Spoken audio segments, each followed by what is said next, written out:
Chapter 1. Chapter Text. Izuku Midoriya is a 14-year-old powerless boy living in a world where the extraordinary is ordinary and the normal is unnatural. For as long as he could remember, he's always wanted to be a hero. However, he had to come to terms with a few facts of his life. The first, not all men are created equal.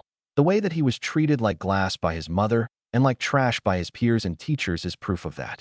The second, he'll have to work 10 times harder than anyone else if he wants to get anywhere in life, much less be a hero. And the third, never forget who you are and what you want out of life, because it's the only thing you'll ever truly have in life. However, his hero, his idol, the number one hero and symbol of peace had left him on a rooftop alone after telling him that no, he couldn't be a hero without a quirk. The way that All Might said it left no room for question or argument, and was said with such finality that Izuku's hopes and dreams shattered in an instant from the moment those words left his lips. So, here Izuku stands at the top of the building where he was left with nothing but his pain and despair. What's the point in living if nothing I ever do will ever be good enough for the people around me? What's the point in trying if I'm always going to be treated like trash? What's the point in continuing any further if I'll never be happy, much less content with my life? No sobs escape his lips despite the never-ending tears that flow like a trickling fountain from his eyes. Izuku realizes that this is simply how his life is, and it isn't going to change for the better. He could become a villain, but causing pain was never what he wanted, and all it would do is hurt him even more than he already is. He thinks about his mother, and despite her not being supportive of his dream, he knew that she was doing her best, and that she just wanted him to be safe. But aside from his dream, she was all he had. Considering how much stress he causes her and her age, not to mention the dangers of the world they live in as well as his own luck, Izuku places his bets that his mom will die long before he will, leaving him alone in a world that has never cared for him. He understands that if anything were to happen to him, it would cause his mom great pain. But perhaps without the burden of his existence, she may be able to find peace and happiness. Maybe she'll find someone whom she can fall in love with and have a child with them, or perhaps they could adopt. It's at that moment that Izuku makes his choice. These thoughts have plagued his mind ever since he was 10 years old, but he never acted on them because of his hope, his dream, and his love for his mother. Now all he has is his mother, and she would be better off without him. So Izuku climbs over the railing of the building and looks down at the alleyway below him, where he sees trash littering the sides of the walls. If he were to fall from this height, he likely won't survive. But that's the point. It's the only way to end his pain, his torment, his suffering. I'm sorry, Mom, but I just can't do it anymore. I wish I was half as strong as you, but I'm not. I know that you'll be better off without me, and I know it'll hurt, but you don't have to worry about me anymore. You need to find your own happiness just like how I know you can. I'm sorry, goodbye, and I love you. Izuku leans forward until he's falling down into the alleyway. His body hits the concrete. But in that moment, black and green energy envelopes him and bursts from the alleyway, much to the bypasser's shock and surprise. The civilians run away in fear of it being a villain attack, but when the energy subsides, Izuku is lying on the ground.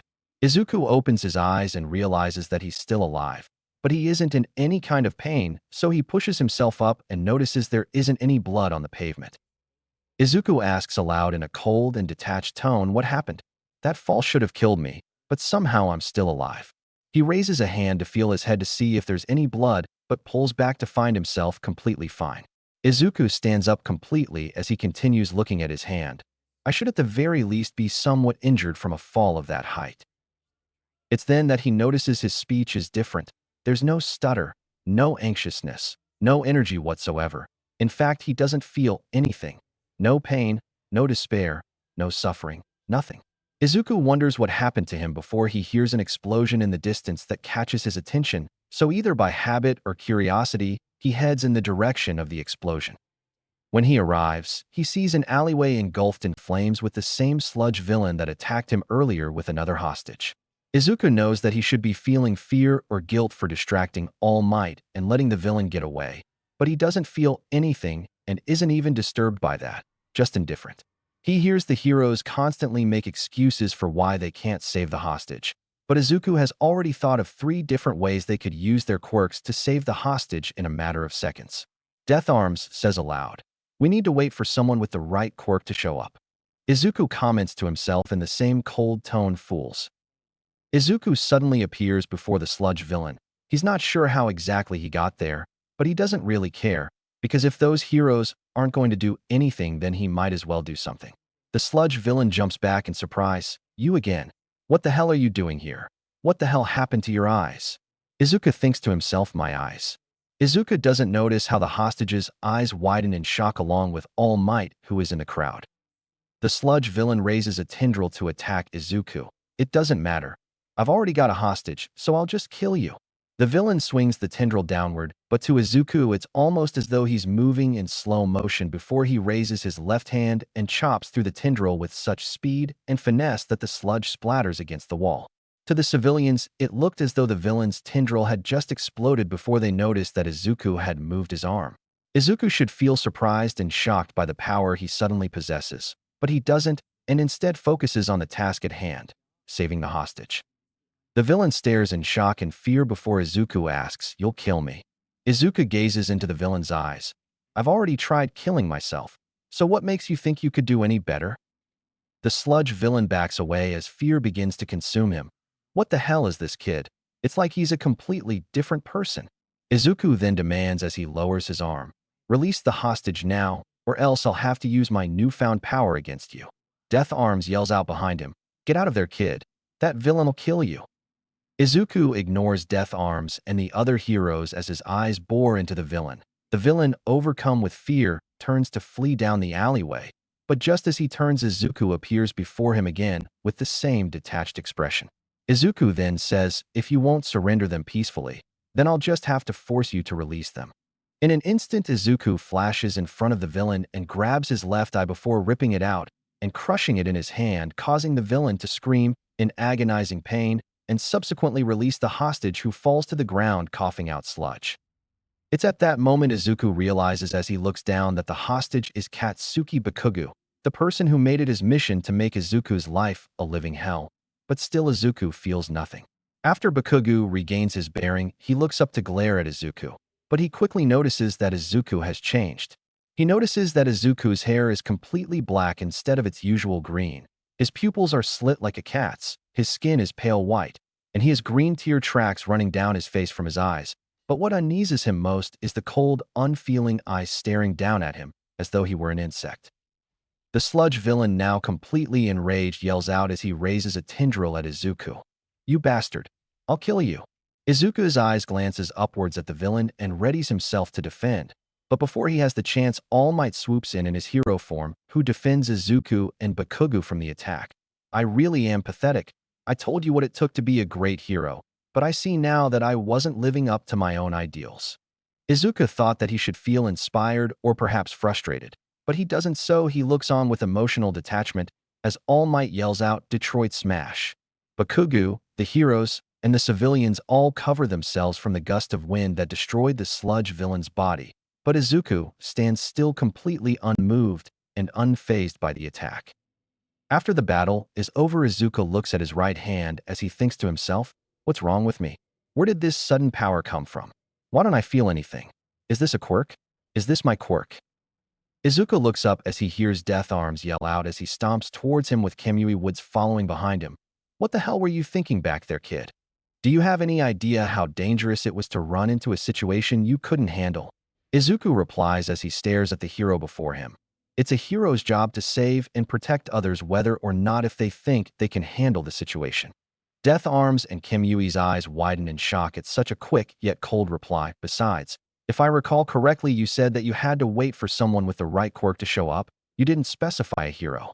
So, would you have preferred for me to stand idly by like you and the other heroes were doing while Bakugo was suffocating?" Death Arms answers, shaken by Izuku's words, "You're just a kid and completely untrained. You could have gotten the hostage killed, or even became a hostage yourself, or gotten yourself killed." Izuku calmly retorts, "But I didn't." Death Arms looks at Izuku in shock as he explains, "I've been studying quirks since I was 4, their strengths, weaknesses, applications, as well as combinations with other quirks. I've also studied heroes as well, including yourself and Kamui Woods." Death Arms takes a step back as he and Kamui Woods stare in shock as Izuku continues, "Any hero here could have taken this villain down if you had simply gone for the eyes like I did. Or for Kamui, He could have simply reached in with his wood and pulled Bakugo out, or Backdraft could have used his water to dilute the villain's body. Even Mount Lady could have simply reached down and plucked Bakugo from the villain, yet none of you did anything. Death Arms and Kimui would take a step back in fear as they were dissected by this 14-year-old boy. Izuku then asks, so then, should I have just stood by while you all were willing to let a child die by the hands of a villain? Death Arms and Kamui Woods both begin to tremble in fear. Who the hell is this kid, and why am I so afraid of him? What really unnerves them is the fact that Izuku hasn't changed expressions once and hasn't even blinked since the battle ended. It's like he's staring into their souls. Both heroes back away as they feel a vast difference in power between themselves and the boy that stands before them. But they're shaken out of the stupor as Izuku closes his eyes and walks past them without a second thought. All Might watches Izuku leave out of the corner of his eye as the crowd split apart to let Izuku pass. As Izuku walks home, he thinks about what had happened and how he got his quirk. It seems that when I tried to kill myself, my quirk had manifested. It kind of reminds me of hysterical strength, where a person suddenly becomes immensely powerful during a stressful situation. That would explain my quirk's sudden manifestation. However, I still don't understand why I don't feel anything. Is it due to the shock of my suicide attempt, or does it have to do with my quirk? Will this be permanent, or will my emotions suddenly return to me over time? Izuku is broken out of his thoughts when he suddenly hears a familiar voice call out, Deku. Izuku stops before he turns to look at Bakugo, who is standing a few feet away from him trying to catch his breath. Bakugo then asks with a glare, what the fuck happened to you? Izuku then replies, what do you mean? Bakugo yells, don't bullshit me. What the fuck happened to you? How did you suddenly get a quirk? Have you been lying to me this entire time and laughing at me behind my back? Izuku answers completely unfazed, I have never lied to you, Bakugo. Izuku's answer shocks Bakugo more than he thought it would. I have also never laughed at you behind your back, because there was nothing to ever really laugh about. As for how I got my quirk, I'm fairly certain I got it when I tried to kill myself. Bakugo's eyes widen in shock as he quietly asks, what? Izuku explains, before you were attacked, I had met a famous hero. At the time I was of course quirkless, so I asked him if I could become a hero even without a quirk. Of course, the answer was no. Bakugo is completely overtaken at how calm Izuku is. After that I realized just how painful my future would be, as well as the fact my mom would be better off without me. So, with nothing else to live for, I fell off the top of a building. Bakugo starts trembling at Izuku's explanation of his own suicide attempt. Izuku continues, I never felt any pain. I'm guessing that at the point of impact my quirk had manifested and likely prevented my death. From what I can tell, my quirk has enhanced my speed, strength, and perception, but for some reason I no longer feel any emotions. I'm guessing that has something to do with my quirk, or perhaps I'm still in shock from my suicide attempt or the attack. I'm not sure when or if my emotions will come back, and to be honest, I don't want them to return. Bakugo asks in shock why. Izuku answers as he looks Bakugo straight in the eyes. Because emotions are useless. Bakugo falls to his knees at Izuku's statement. All they had done was cause me pain and suffering. They drove me to my suicide attempt just as much as the rest of the world did. So, I'd rather not have emotions if it means that I won't have to deal with that kind of pain ever again. Bakugo's lips tremble as he holds back his tears in frustration. He caused this, it's his fault that Izuku tried to kill himself. He's the one who suggested it. What kind of hero tells someone to kill themselves? Izuku breaks Bakugo from his thoughts as he asks, I'm curious though, why do you care? Bakugo looks up at Izuku in surprise as Izuku continues to look down at him with those same cold eyes waiting for his response. Bakugo opens his mouth and closes it before he answers, I don't know why. I hated you. Ever since we were kids, I hated you. I always felt like you were looking down on me, that you thought you were better than me, because you tried to help me when no one else did. Izuku waits as Bakugo explains, back when I had fallen into that river, no one else had come down to check on me. I was supposed to be the best. I shouldn't have needed anyone's help. Then you came down and tried to help me like I was some sort of weakling. Bakugo glares at Izuku. I didn't need your help then, and I don't need your help now. Izuku stares down at Bakugo before he comments, I think I understand now. You hated me because you didn't understand me. Bakugo's eyes widen in surprise as Izuku continues, I was the weakest one of all. So to see me trying to help you, you thought that I was somehow looking down on you. However, that wasn't the case. The reason why I went to help you was because you were my friend. Bakugo stares in shock at Izuku's words, as if the very thought that Izuku cared about him had never crossed his mind. Bakugo then asks, almost begging, then why? Why did you save me back there? Izuku answers simply, because saving people is what heroes do. Bakugo's entire world shatters from Izuku's words. I didn't save you because you were my friend, because we haven't been friends for a very long time, and I didn't save you for any personal reason either. The villain had a hostage. The heroes on the scene weren't doing anything, and I knew that whoever was being held captive wouldn't last much longer without a breath of air. So, since no one else did anything at the time, I did. Bakugo lowers his head, closes his eyes as tears force their way through, clenches his fists and punches the ground as he yells out, damn it. Bakugo continues punching the ground. Even when you're fucking broken, you're still trying to be a hero. Even after trying to kill yourself, you still try to save someone else. Bakugo looks up at Izuku as he yells, what the hell's wrong with you? Izuku waits for a moment for Bakugo to catch his breath before he answers, I don't know. Bakugo looks at Izuku in shock. All I've ever wanted to do was help people. That's all there is to it. Bakugo realizes in that moment that even when Izuku is so damaged to the point he no longer has any emotions, to be put through so much pain that he would try to kill himself, to finally manifest a quirk after so many years of pain, Izuku is still and always has been more of a hero than he has been. No matter how powerful Bakugo was, Izuku was always more of a hero than him, because heroes don't just win for the sake of beating villains, they win to save, protect, and help others. Bakugo may have been stronger than Izuku, but it was always Izuku's heroic spirit that surpassed him no matter what. Yet still, after everything Izuku has gone through, despite how broken he is, he's still better than him. Izuku then says, I'm not going to tell anyone. Bakugo looks up at Izuku in surprise as he quietly asks, what? Izuku answers, I'm not going to tell anyone what you did, because if I did it would only cause more problems than it would solve. If you still want to be a hero, then that's up to you. If you want to be something else, then that's also up to you. I'm not going to stand in your way. However, I won't let you hurt anyone else like how you hurt me ever again. Bakugo swallows tightly as he stands up with blood on his knuckles. I'm never going to give up on being a hero. I'm still going to be the #1 hero, and I will beat you even with your newfound quirk. Izuku replies with a nod. I look forward to it. Even though Bakugo knows that Izuku no longer has emotions, he feels as though for the first time in a long time, he managed to make a connection with him. As Izuku and Bakugo part ways, All Might appears out of an alleyway. I am here. Izuku blinks before he asks, what do you want, All Might? All Might coughs before he deflates into his civilian form. I came to find you to apologize. All Might says as he looks Izuku in the eyes. I'm sorry for what I said to you back on that rooftop. I see now that you had more than enough potential to be a great hero. Izuku replies, it's fine. I understand that you meant well. All Might then says with a small smile, thank you, young man.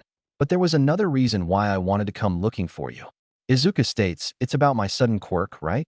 All Might replies, caught off guard, right. Izuku answers, it appeared shortly after you had left. At the time I was drowning in my pain and despair. So I guess after all the stress I've collected over the years, my quirk had finally manifested. All Might asks, what do you mean? Izuku answers as he looks All Might in the eyes. It isn't a secret as to how quirkless people are treated. I'm sure you've heard or read enough horror stories to have an idea of what it's like for quirkless people. All Might understands what Izuku means. It had been hard when he was still quirkless, and he had read online of the disturbing things quirkless people had to endure as well as the suicide rates. Suddenly it clicks. All Might then asks as his chest tightens, young man, you didn't. Izuku answers before All Might finishes his question, it doesn't matter what I did or didn't do. I have a quirk now, which means I won't be treated like I'm quirkless anymore.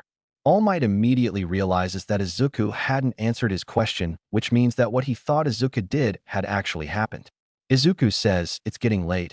I'm sure my mom's worried, especially if she's seen the news, so goodbye, All Might. Izuku leaves All Might, who is still standing there realizing what he had done to the innocent, hopeful, young boy he had met earlier that day, and how different he was to the cold and detached young man he just spoke with. As Izuku opens the door to his apartment, he calls out, I'm home. His mom crashes into him as she pulls him into a tight hug. Izuku, why would you run in like that? Do you know how worried I was? I thought I was going to lose you. Even though Izuku doesn't feel guilty, he still apologizes. I'm sorry, Mom, but I couldn't just stand by and do nothing while someone needed help. Inko pulls away as she finally takes in Izuku's appearance. Izuku, what happened to you? Izuku answers simply, my quirk finally manifested. Inko's eyes widen in shock. She doesn't know whether to be happy, shocked, or frightened of the idea that Izuku somehow manifested his quirk. Inko asks, how did it manifest? What happened? Izuku considers to tell her the truth, but recalls how emotional she was and the thought that he would try to kill himself would no doubt destroy her. So he says, I don't know. It just happened. To be fair, Izuku only assumed that his quirk manifested due to the stress of his suicide attempt, so there's no real way for him to know for certain if that is the case. Inko concedes as she lets go of Izuku. All right then, tomorrow we'll go see a quirk specialist and get it registered. Why don't you go get cleaned up while I get supper ready, okay? Izuku replies with a nod, okay, Mom. Inko heads into the kitchen while Izuku grabs a clean pair of clothes and heads to the bathroom to take a shower. Izuku locks the door behind him and starts by taking off his shirt. When he does, he glances at the mirror and notices his new appearance. However, what really catches his attention is the gaping hole in his chest. He should be frightened and panicking, but instead he feels nothing, just like before.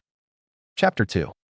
During Izuku's visit to the doctor, Inko sees the gaping hole in his chest and can't help but cry over the implications of what that means paired with Izuku's lack of emotion.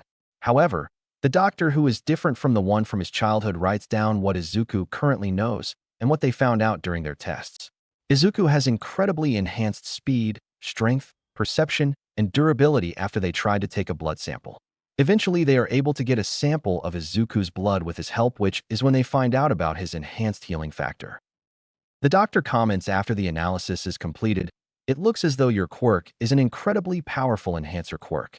Recent studies have shown that late bloomers and those who manifested quirks after something traumatic are significantly more powerful than those who manifested their quirks at the age of 4. So, there's no doubt in my mind that your quirk will become even stronger in the coming years. Inko asks as she wipes away her tears, so, do you think Izuku can become a hero? The doctor smiles kindly as she answers with a nod. Yes, I know he can. Inko cries tears of joy for Izuku, who is finally able to achieve his dream after so long. The doctor then asks as she looks at Izuku, so young Midoriya, what are you going to call your quirk now that it's registered? Izuku looks down thoughtfully before he answers, looking her in the eyes hollow. The doctor's eyes widen slightly before she asks curiously, do you mind if I ask why? Izuku answers, because my quirk didn't manifest until I lost my emotions, or perhaps my emotions were lost when my quirk manifested. I'm not really sure as to which one is the truth. However, the fact remains that I feel nothing. Even though I'm still Izuku, there's no doubt that my emotions is what made me who I was. So without those emotions, I'm just hollow.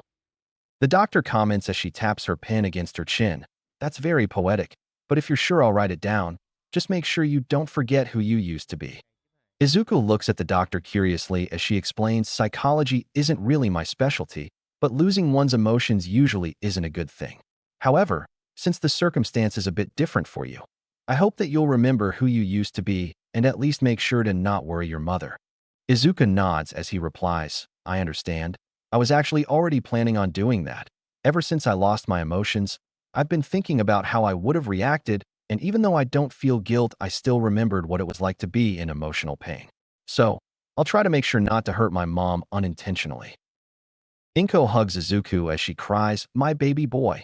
Izuku simply returns the hug since that's what the old him would have done. The doctor can't help but smile at the scene in front of her.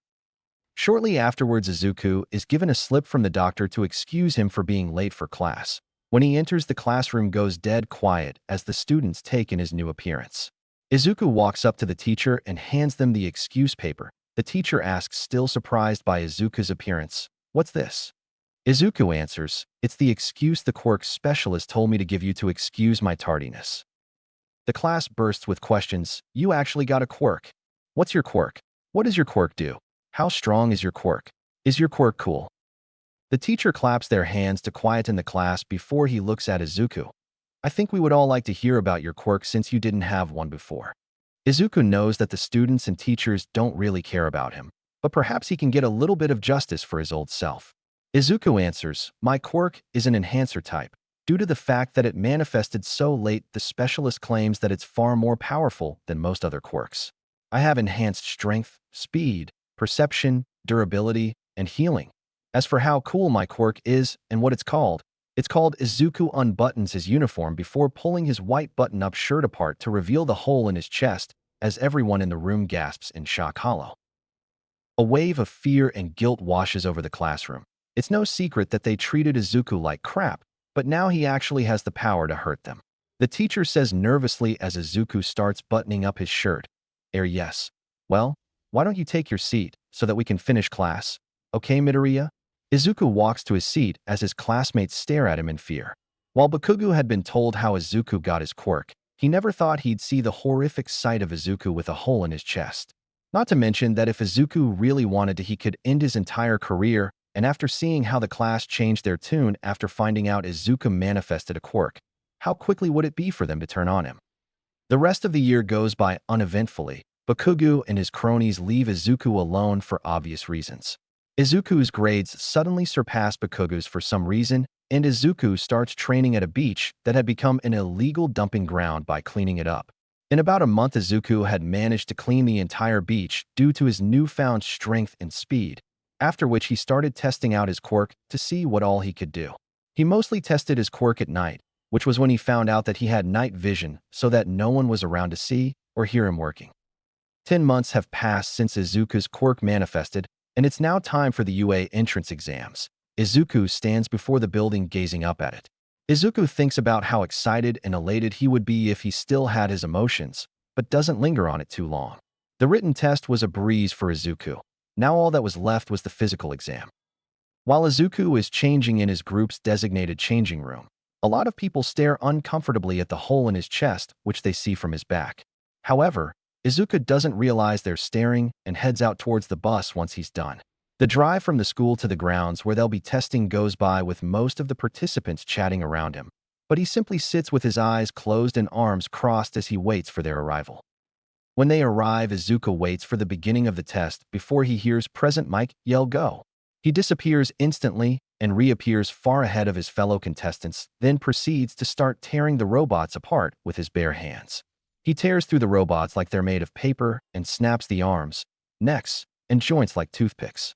Izuku asks aloud when all the robots in his area are destroyed, "Have I really become this strong in such a short amount of time, or are these robots just weak?" Izuku hears some more fighting not too far from him and decides to check it out. Izuku uses Sonido, which is what he calls the move he has that makes himself disappear and reappear in an instant. It's not teleportation, but merely just his speed. Izuku appears on the roof of a building as he looks down to see his fellow examinees fighting against the robots as they call out their points, which are significantly lower than his. Izuku comments to himself, "Well, that answers that question." Izuku already has more than enough to pass, but he's not going to stand idly by when someone needs help. That's not what the old him would do. When Izuku sees someone getting overwhelmed, he appears out of nowhere and destroys the robots before disappearing again. The exam lasts a few more minutes before the ground quakes beneath Izuku's feet, which catches his attention before he sees the giant zero-pointer looming further in the city. Izuku notices how the other examinees are running away from the behemoth while it wreaks havoc on the city. Izuku thinks to himself, this robot needs to be destroyed before it can cause any more damage. However, before Izuku has the chance to move, he hears a female voice cry out, "Help." Izuku looks ahead to see a brown-haired girl with her hand outstretched. "Someone please help me." Something sparks inside of Izuku before he uses his Sonido to appear before the girl, who is caught by surprise from his sudden appearance. "Don't worry, I won't let you die." The girl's eyes widen before Izuku looks up at the robot, which is making its way towards him and the girl. Izuku raises his right index finger pointing at the robot as a small green orb of energy appears before his finger. Then the small orb becomes a blast of green energy that completely erases the top half of the robot's body before it falls backwards with a crash. The girl's eyes widen even more from the amount of destruction Izuku had done before she notices the piece of rubble that was pinning her being lifted and tossed aside like it's just another rock. The girl looks back at Izuku in awe before they hear Present Mike call out, "Time's up." Izuku asks as he crouches down to the girl, "Are you hurt?" The girl blushes, realizing she was staring at him before she answers, I think my ankle might be sprained, Plus, I have a few scrapes and bruises, but nothing I can't handle. Izuku nods as he replies, I see. However, it would be painful for you to walk on a sprained ankle. The girl asks in confusion, wait, what? Before the girl has the chance to decline, Izuku picks her up and carries her bridal style, which only causes her entire face to turn red as she covers her face with her hands while her pinkies are outstretched. When Izuku sees Recovery Girl, he walks over as she's checking up on other examinees. Excuse me, Recovery Girl, but this girl has a sprained ankle and some scrapes and bruises. Recovery Girl looks the girl over as Izuku places her on the ground. Let's get a look here, dearie. After Recovery Girl has healed the brown-haired girl, she looks behind herself as she says, thanks for saving Dash. She realizes that Izuku's gone before she looks around. Where'd he go? Izuku is already changed as he leaves the UA campus. His job was done, so there was no need to stay any longer than he needed to. Meanwhile, in the observation room, the teachers chatter amongst themselves. That kid was amazing. Did you see what he did to that zero-pointer? Midnight replies, he destroyed the entire upper half of its body in one shot. Cementos comments, plus he managed to save the girl before the exam was over. As the teachers continue talking amongst themselves and awarding rescue points, Aizawa can't help but scowl. That kid could have destroyed all those robots in an instant if he wanted to, yet didn't. If he thinks that he'll be able to get by without using his full power, then he's sorely mistaken. Aizawa asks as he looks at Nedzu, can I see that kid's file? Nedzu replies as he hands Aizawa Izuku's folder, of course. As Aizawa opens the folder, he notices a few things. The first is the date that it was updated, which was about a month ago. The second was that Izuku's quirk hadn't manifested until 10 months ago, which caught Aizawa by surprise for a moment before he continued reading. After Aizawa was finished, he thinks to himself, this kid only manifested his quirk 10 months ago? Well, it doesn't matter. That doesn't change the fact that if he wants to stay here, he'll have to prove himself. If he doesn't give his all during the apprehension test, then I'll expel him right then and there. As Izuku opens the door to his apartment, he calls out, I'm home. Inko, who has lost some weight after Izuku started training, waits at the door for Izuku with a bright smile on her face. Welcome home, sweetie. How was the test? Izuku answers as he takes off his backpack. It was fine. Based on everyone else's scores that I overheard, I'm fairly certain I made it in all right. Inko replies as she claps her hands together. That's great, sweetie. Tonight I'll be making katsudon. Izuku says as he hugs Inko. Thanks, Mom. Izuku still doesn't feel anything, but he knows that that would be what he would do if he still had emotions. Izuku heads into his room and changes his clothes. As he does, he thinks of what he had felt during the entrance exam. When he saw that girl with her hand outstretched, he had felt something, but he's not sure what it was. It's been so long since Izuku has felt anything. It felt more like instinct than anything else, but it was different from when he saved Bakugo. When Izuku saw the desperation in the girl's eyes, he had felt something. Perhaps that's what it was. Izuku thinks to himself, did seeing that girl cry out for help so desperately make me feel the same emotions she felt? Or was it simply an echo from when I still had emotions? If it's the former, then that would mean that there's a way for me to regain my emotions. But if it's the latter, then it would just be another dead end. If Izuku were honest, he would say that he has considered doing things he wouldn't normally do before. But the only reason why he restrains himself is because he doesn't want to hurt Inko, and from the fact that he still remembers how pain felt when he still had emotions, so he doesn't want to do that either. After Izuku has changed, he heads out to continue training. After all, he still needs to gain more control over his quirk due to how powerful it is, and can't always limit himself as he's been doing. Plus, if he's going to be a hero, then he needs to be in top form no matter what. When Izuku receives his letter, he doesn't even bother with the metallic disc. He just looks at which class he'll be in and the map of the school. Izuku says to himself, so, Class 1A. I wonder if Bakugo will be there. Knowing him, he will be. On the first day of school, Izuku walks through the halls as he had memorized the map beforehand. Once he sees the giant door with 1A written on it, he comments to himself, well, that's convenient. As Izuku opens the door, he immediately hears Bakugo arguing with a student wearing glasses. The boy says as he chops his hands, you shouldn't put your feet on your desk. It's disrespectful to your fellow students as well as to those who came before us. Bakugo replies, shut it, Four Eyes. You're not the teacher, and you're certainly not the boss of me. Izuku thinks to himself, somewhat impressed. It seems Bakugo has managed to tone down his anger over the past few months. The boy with glasses pauses before he says, I'm sorry, It seems we've gotten off on the wrong foot. The boy extends his hand. My name is Tenya Ida. I'm from Somei Junior High. Bakugu replies, TCH, Katsuki Bakugu, Aldera Junior High. Ida drops his hand when he realizes Bakugu won't shake it. I'm sorry if I came off as demanding, but I still think you shouldn't have your feet on that desk. Bakugu puts his feet down as he looks away, whatever. It's at that moment Ida notices Izuku in the doorway, who had been watching the exchange. Ida walks towards Izuku as he introduces himself. Hello, my name is Tenya Ida from Somei Junior High. It's a pleasure to meet you. Izuku thinks to himself, he's pretty intense. Izuku replies as he shakes Ida's hand. My name's Izuku Midoriya from Aldera Junior High. Ida comments, I must say I was quite impressed by the fact that you discovered that there was another point system. Izuku asks with a tilt of his head, another point system? Ida answers in mild surprise, yes, the rescue points. Izuku asks, there were rescue points? Ida's eyes widen in shock as he asks, you mean you didn't realize there were rescue points until just now? Izuku answers, apparently. Ida's jaw drops before he asks, then why did you destroy the zero-pointer? This catches everyone's attention in the classroom before Izuku answers, because that girl needed help. Ida's eyes widen even more if that's possible before he says, I don't know what to say to that. You are clearly the best example of a hero student here. Izuku replies, that remains to be seen as of yet. After all, you still don't know what our other classmates can do. Before Ida can say anything else, they hear a cheerful voice say from behind Izuku, hey, it's you with the curly hair. Izuku turns to the side to see the girl he had saved during the entrance exam. I never got to thank you for saving me, so thanks for that.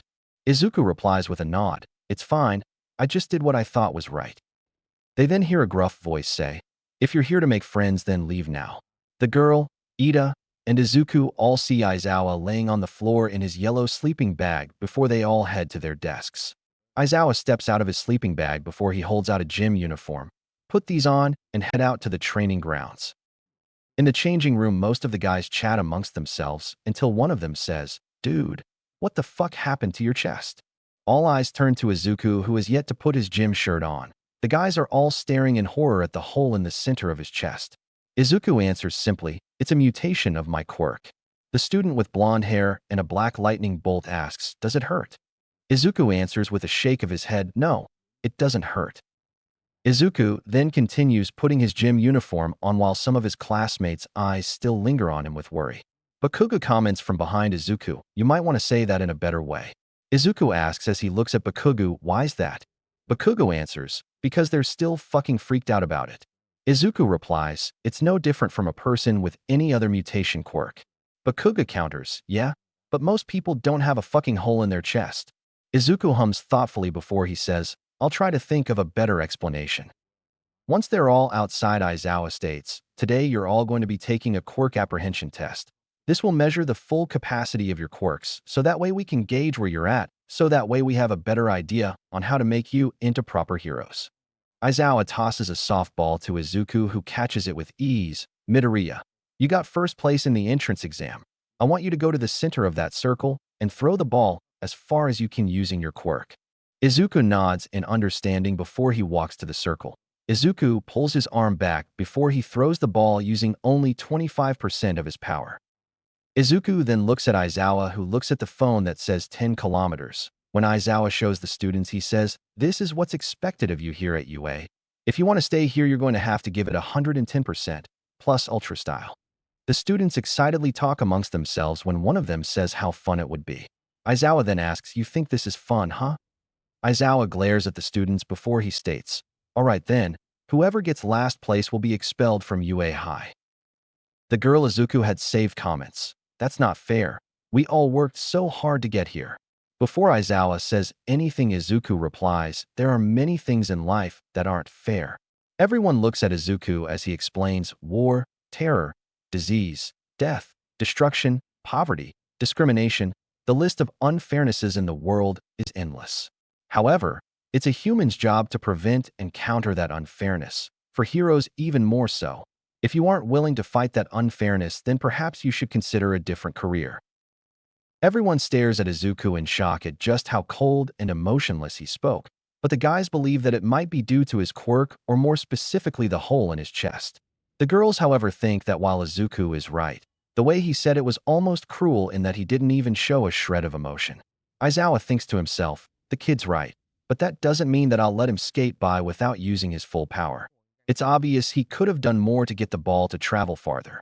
Regardless, if he doesn't show his full power, then I'll expel him no matter which place he takes. In the 50-meter dash, Izuku uses Sonido, which causes the machine to say error, meaning he traveled too fast for the machine to comprehend. Izuku then crushed the machine for the grip strength test, as well as caused the machine to say error again for the sidesteps, and he managed to clear the entire field for the standing long jump. Throughout all the tests, Aizawa was getting frustrated with Izuku because of all the potential he had, yet he wasn't even bothering to show his full power. Aizawa tosses the softball to Izuku again. Midoriya, I want you to throw the ball again. Izuku looks at Aizawa before he asks, may I ask why? Aizawa answers with a glare, because throughout the entire test you haven't even been trying. You keep getting top scores, but I can tell that we haven't even seen more than 10% of your full power. The students whisper amongst themselves before Izuku counters. With all due respect, erase her head. This catches Aizawa by surprise since there aren't many who know his hero name, much less recognize him. If I were to use my full power, there won't be a school left to teach at. Izuku's statement makes all the students' eyes go wide in shock as he continues, the reason I've been using so little of my power is because it isn't necessary. I've been matching, if not setting the bar for each test except for the softball throw every time. Yet you want me to use my full power even at the cost of everyone's lives. That isn't to say that I don't have control over my quirk, but rather my quirk is far too dangerous to be unleashed over a simple apprehension test. However, I am confused as to why you're singling me out among the entire class. The students look at each other in confusion. Todoroki has only been using half of his power, yet for some reason you seem to focus solely on me when talking about full power. Aizawa's eyes widen slightly at being caught before Izuku says, there's nothing my eyes can't see, so it wasn't hard to see how you were focusing on me so intensely. If you are going to force me to use my full power, then the same will have to apply to Todoroki. That's not mentioning the fact that I'll need a lot of space, so as to ensure that I don't accidentally hurt someone. Todoroki glares at Izuku for dragging him into the situation before Aizawa comments. The reason why I'm not asking Todoroki is obvious. Even though Aizawa didn't say it, everyone knew it had to do with the scar on Todoroki's face. Izuku then says, oh, well then in that case. Izuku unzips his jacket before pulling up his shirt to reveal the hole in his chest. I suppose this will suffice. The girls all gasp and cover their mouths in horror at the sight, while Aizawa's eyes widen in shock as he thinks that wasn't in his file. The guys, of course, are still disturbed by the sight, even after seeing it in the changing room. Izuku continues as he lets go of his shirt. However, if that's not enough for you, then how about this? About a year ago, I lived my life completely quirkless. Everyone except Bakugo's eyes widen in shock. Bakugo, however, looks away uncomfortably. I was beaten, bullied, neglected, and abused by my teachers and peers. All I ever wanted to be in life was a hero, because I believed that saving and helping others was the most amazing thing a person could do. But according to some of my former bullies, I didn't know my place. Everyone reels back in disgust of the behavior Izuku had to endure. However, if you wish to hear an example, before I got my quirk, I was told by one of my bullies, if you want to be a hero so badly, there might just be another way. Pray for a quirk in your next life, then take a swan dive off the roof of a building. Once the words leave Izuku's mouth, Aizawa and the students step back in horror at the words they had just heard. Izuku then says, however, that's not the worst part. Not too long afterwards, I had met a top-ranking hero, and I asked him if it were possible to become a hero even without a quirk. The hero told me that it's okay to dream, but that I had to be realistic and that he didn't think anyone without a quirk could become a hero. Aizawa clenches his fist in righteous anger. At the time, I was overcome by so much pain, despair, and hopelessness. My entire life, I was told that I was worthless and useless, that I was nothing but a burden to everyone around me. So I took the dive. Aizawa's heart shatters when he hears the words while the students, including Todoroki, look like they want to vomit while also feeling disturbed over Izuku's emotionless retelling of his life. Izuku looks down as he places his hand over the hole in his chest. Once I hit the ground, my quirk had manifested. I'm not sure if it manifested in order to preserve my life, or if it manifested due to the stress, or if it would have only manifested if I had done what I did. However, Izuku looks back at the crowd. When it manifested, I lost all of my emotions. Even right now, I feel nothing. I don't even feel any anger or hatred towards the ones who had hurt me. I don't even blame them or the hero for what happened to me. Izuku then says, the only reason why I'm here and trying to be a hero is because it's all I've ever wanted in life when I still had emotions. I still want to be a hero because I remember how it felt to be hurt, to be lost, to be left out in the cold, dark, unfeeling world. I want to ensure that no one ever has to feel like I had for all those years when I was quirkless. That's why I'm here. Aizawa stands there still in shock as he's trying to comprehend everything he had just been told before he pulls himself together. Very well then. I won't make you retake the test. Izuku replies, oh no, I didn't tell you that because I didn't want to retake the test. Not that I want anything anyway, but because I didn't want you to expel me over not using my full power. Aizawa blinks owlishly as he thinks he said all that just so that way I wouldn't expel him. Once Aizawa saw the hole in Izuku's chest, that was enough to not push him to use his full power. After hearing Izuku's story, Aizawa wanted nothing more than to beat every person who had hurt Izuku before, while also kicking himself for being so cruel. Izuku goes to the center of the circle as he says, you all might want to stand about 10 meters back behind some cover and cover your ears with soundproof earmuffs. Aizawa and the students all run back behind cover while Yaoyorozu creates soundproof earmuffs for everyone. After Izuku sees Aizawa give the go-ahead, he throws the ball just as he did before, but then fires the energy blast which he used before, which he calls Zero. The ball gets sent flying out of the stratosphere thanks to the Zero pushing it upward. Aizawa reveals to the class that Izuku got the same score as Uraraka, Infinity. The rest of the tests go by without any more interruptions. The entire class eyes Izuku worriedly after revealing his past as he did. However, Izuku feels nothing and pays no mind to the eyes that are on him.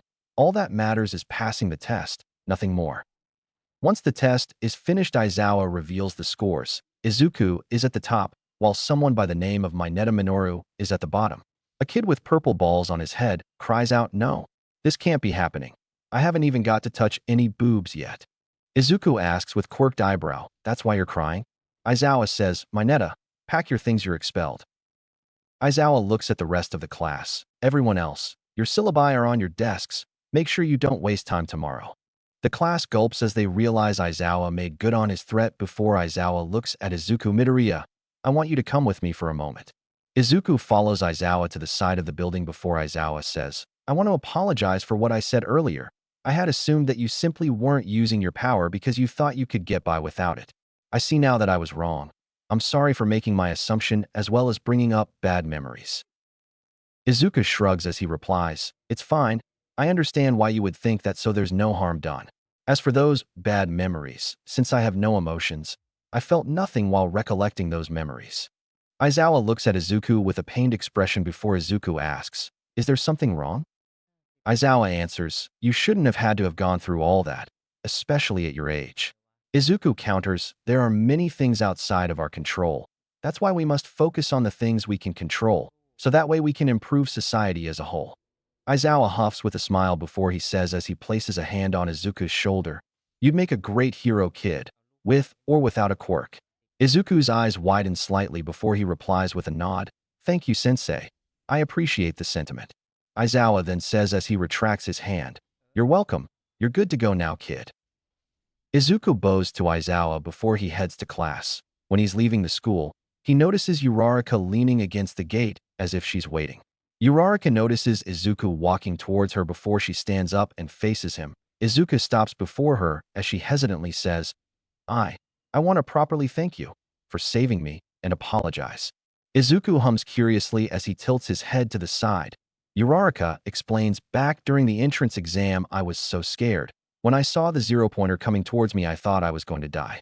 I thought about how I wouldn't be able to become a hero, how I wouldn't be able to help my parents, how they would be devastated if they had found out I died.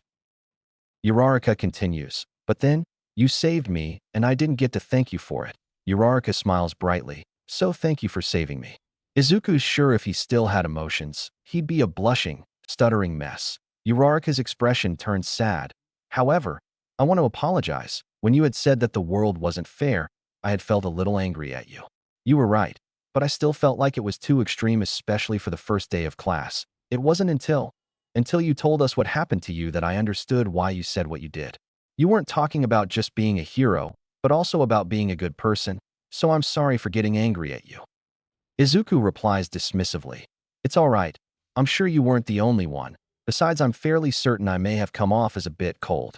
As I said before, I don't have emotions, so not knowing that beforehand certainly didn't help you or the rest of our classmates." Uraraka looks down guiltily, however. Uraraka looks up at Izuku in surprise. "It's probably a good thing that you did get angry. After all, it means you're human." Uraraka wants to ask what Izuku means, but decides against it as she shakes her head before she smiles. "So, would you like to head to the station together?" Izuku replies as he walks beside Uraraka. "I don't see why not." Throughout their walk, Uraraka tells Izuku about herself, her parents, along with her likes and dislikes. Even though Izuku doesn't talk much, the atmosphere isn't uncomfortable, and despite Izuku's lack of emotions, he still understands Uraraka's opinions and perspectives while also giving his own and others. Chapter 3. Chapter Text. The following day goes by like a normal school would, except the students are being taught by heroes. However, at the beginning of the last class of the day, the students are all wondering which teacher would be teaching them for heroics until I am coming through the door like a normal person. The students gasp in shock and surprise as they excitedly chatter amongst themselves about being taught by All Might. Today we'll be starting with All Might reveals a card that says Battle Trial on it, a battle trial exercise. However, first you'll need All Might pulls out a remote before clicking a button, causing parts of the wall to extend, reveals suitcases, your hero costumes. The students all hurriedly grab their suitcases before heading to the changing rooms. Izuku's design was fairly simple. His costume wasn't meant for protection since his quirk did that for him. His costume was mostly for aesthetic purposes. Izuku's costume is a white jacket with a high collar as well as long coattails, a black sash, a white hakama, along with white samurai-like sandals with black socks. Once Izuku was done changing, he began walking towards the designated city with his footsteps echoing throughout the hallway. When his classmates see him, it's as though he's exuding an air of superiority and intimidation, as if his very presence was the definition of power, much like how All Might was considered by most as the definition of strength. Uraraka, however, doesn't feel intimidated by him as she walks up to him with a smile on her face. "Wow, Midoriya, your costume looks really cool and fancy." Izuku nods as he replies, "Thank you, Uraraka. Your costume looks good on you as well." Uraraka blushes as she laughs nervously while rubbing the back of her head. "Yeah, it's not exactly how I wanted it to look. I should have been more specific about what I wanted." Izuku comments, "You could always send in a request now that you know what you don't like or want in your costume." All Might interrupts as he explains the exercise that they'll be doing. Ida then asks as he raises his hand, "Sir, wouldn't it be best for us to team up with those of us who complement each other?" Izuku answers, "In most cases you won't get a choice as to who your teammates might be. This method will help simulate the idea of working with people you wouldn't normally work with or with those who don't work well together. It's a means of overcoming our limitations and forcing us to become creative while under pressure so that we don't fail during real-life situations like these." Ida lowers his hand nervously. Oh, very well. Carry on then." The first match is Bakugo and Ida as the heroes versus Izuku and Uraraka as the villains. As Izuku and Uraraka walk into the building, they begin discussing their plan. Outside, Ida asks as he looks at Bakugo, "Bakugo, you and Midoriya went to the same middle school, correct? Do you have any idea what he might be planning?" Bakugo answers as he grits his teeth in frustration. "The Midoriya I knew was weak and cowardly. He wouldn't fight us head-on. Instead, he'd come up with some kind of plan to counter our quirks. The Nord has spent over 10 years of his life analyzing quirks, thinking that it'd help him become a hero, and there's no doubt that he's already figured out how my quirk works. But now that he doesn't feel anything and has a quirk, I don't know what he'll do." Ida hums thoughtfully. "So then, the odds are stacked against us. Do you know anything about his quirk?" Bakugo shakes his head. "No, the nerd didn't talk much after he lost his emotions. He didn't even mutter like he used to. It was creepy when he'd do it, but not hearing it was even creepier, especially when he'd look at you with those eyes. It was like he was dissecting you every time he looked at someone.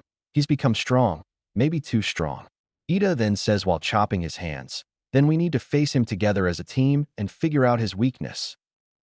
Bakugo yells as he snaps at Ida, "You idiot. If we try taking him on together, then the time will run out. I'll take him on myself. I know more about the nerd than you do, so it'll be easier for me to figure out how to beat him while you look for the bomb. Ida nods before a thought occurs. How do you know that he'll be coming after us, and not Uraraka? Bakugo answers as he looks away. That nerd's too powerful to put himself anywhere near the bomb.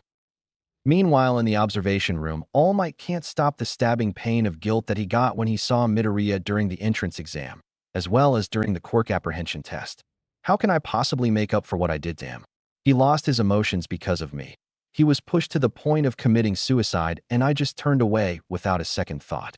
I need to make it up to him. But how? Yaoyorozu speaks up. All Might. All Might looks at Yaoyorozu as she points out their time is up. All Might embarrassedly says, oh, right. All Might then says into the microphone, begin. Ida and Bakugo walk through the halls of the building, scanning the area to make sure there aren't any traps or that they aren't caught by surprise. As they walk up to the third floor, Ida comments, I'm surprised neither Midoriya or Uraraka hasn't done anything yet or even laid out any traps. Bakugo replies with a nod, yeah, I don't like it. The entire place is practically cleared out. They both stop in their tracks when they hear footsteps echoing from the stairwell to the fourth floor ahead of them. They see Izuku slowly walking down the stairs with his hands in his pockets. Izuku stops a few feet in front of them. Despite not having done anything, his very presence seems to overpower them before Bakugo bites out for eyes. You run ahead and get the bomb while I take care of Midoriya. Ida replies with a hesitant nod, right. Izuku allows Ida to run right past him without even glancing at him. Bakugo then gets into a fighting position, but Izuku continues to stand there unfazed. Bakugo grits his teeth in anger before rushing towards Izuku before he delivers a right hook, but Izuku slowly raises his left arm to block it with ease. Bakugo's eyes widen at just how easily Izuku blocked his attack, but what scares him most is how Izuku is looking down on him before he jumps back. Bakugo's heart begins pounding as he thinks, what the hell was that? Izuku then asks, are you afraid? That snaps Bakugo to attention before he realizes what Izuku had just asked. TCH, you think I'm afraid of you just because you've got some creepy-ass stare and a fucking quirk? Izuku counters, then tell me, why did you jump away? Bakugo's feet freeze to the ground at Izuku's question, the Bakugo that I knew would have easily followed up with that right hook, and yet you chose to back away. Why? If not for fear, then why would you retreat from me? Bakugo clenches his fist before he yells out, why the hell would I ever be afraid of you? Izuku answers just as calmly as he always has, I'm not sure. However, there's no doubt that you hold some level of fear for me. Bakugo for the first time in his life wants to run. He wants to get away from Izuku as fast as he can, and he's not sure why. Izuku continues, perhaps it's because I'm so much different to how I was before. Perhaps it's because I have a quirk now. Perhaps it's because of how powerful my quirk is. Or perhaps it's because Izuku makes direct eye contact with Bakugo. You simply can't comprehend what you're seeing. Bakugo can't move as his whole body trembles and thinks, is that what this is? Is this what it feels like to be afraid? Izuku slowly walks towards Bakugo as he says, it's obvious from yesterday's test that I'm significantly more powerful than you. So it must be quite frightening to see someone who used to be nothing suddenly become so powerful in less than a year. Izuku stops directly in front of Bakugo. I wonder, how powerful do you think I'll become a year from now? As the words leave Izuku's mouth, the very thought completely overwhelms Bakugo. If this is how strong Izuku became after only a year, then when will it stop? Will his power double, or even triple? How much power will Izuku amass before they even graduate? What's more, how much of a difference is there between their powers? Can Bakugo even put a scratch on Izuku after what he saw yesterday? Bakugo jumps away from Izuku, which surprises him even if his expression doesn't change. Bakugo says through gritted teeth, it doesn't matter how strong you are or how strong you become. Bakugo glares at Izuku as he feels a new resolve fill his chest. I will beat you. Izuku replies after a moment, you're a fool to try. Bakugo raises his gauntlet as he counters. You think that just because you blocked my first attack that means you're invincible? Bakugo grabs the pin as he yells, let's see how you take this. All Might yells out, young Bakugo, stop, you'll kill him. Bakugo replies, just before he pulls the pin, he'll be alright as long as he dodges. Izuku raises his left hand as the explosion engulfs him and ends up destroying the stairwell along with part of the building. Bakugo chuckles as he says, you may be strong, but I doubt you could block that. However, With a wave of Izuku's hand, the smoke disperses, revealing steam coming from his left hand with his clothes barely singed while his face still holds the same emotionless expression. Bakugu's eyes widen with fear. Izuku had taken a fully loaded gauntlet explosion and didn't even flinch. What the fuck are you? Izuku answers as Bakugu falls to his knees, overcome with fear. I am hollow. Ida says over Bakugu's calm, Bakugu, are you and Midoriya, alright? I heard the explosion. Bakugu doesn't answer, but simply stares up in helplessness as Izuku walks towards him with that same calm, yet fear-inducing stride. Izuku then says as he looks down at Bakugu, this fight is over. All Might and the students stare at the screen slack-jawed as they had just saw Izuku get engulfed in flames and came out unscathed if you don't account for the damage done to his costume. Kaminari comments in shock, holy shit. Hagakure asks, did he seriously just shrug off an explosion that was aimed directly at him? Kirishima says, I don't think Manly could even cover that. Todoroki thinks to himself, just how powerful are you, Midoriya? All Might just stands there thinking about how powerful Izuku has become in such a short amount of time and is grateful that Izuku has decided to become a hero. If Izuku had decided to become a villain as he is now, I'm not sure if I could beat him with as little time as I have left if he ever decided to become a villain. All Might focuses on Izuku's cold, emotionless expression. He would make a terrifying villain. Ida stands outside the door that he's been trying to get into for the past couple of minutes, curses, Bakugo won't answer, and this door won't open. It feels like there's a cement wall preventing the door from dash. At that moment, Ida recalls how the entire building was completely empty. At the time, he had thought that the staff simply hadn't filled the building with any supplies or furniture.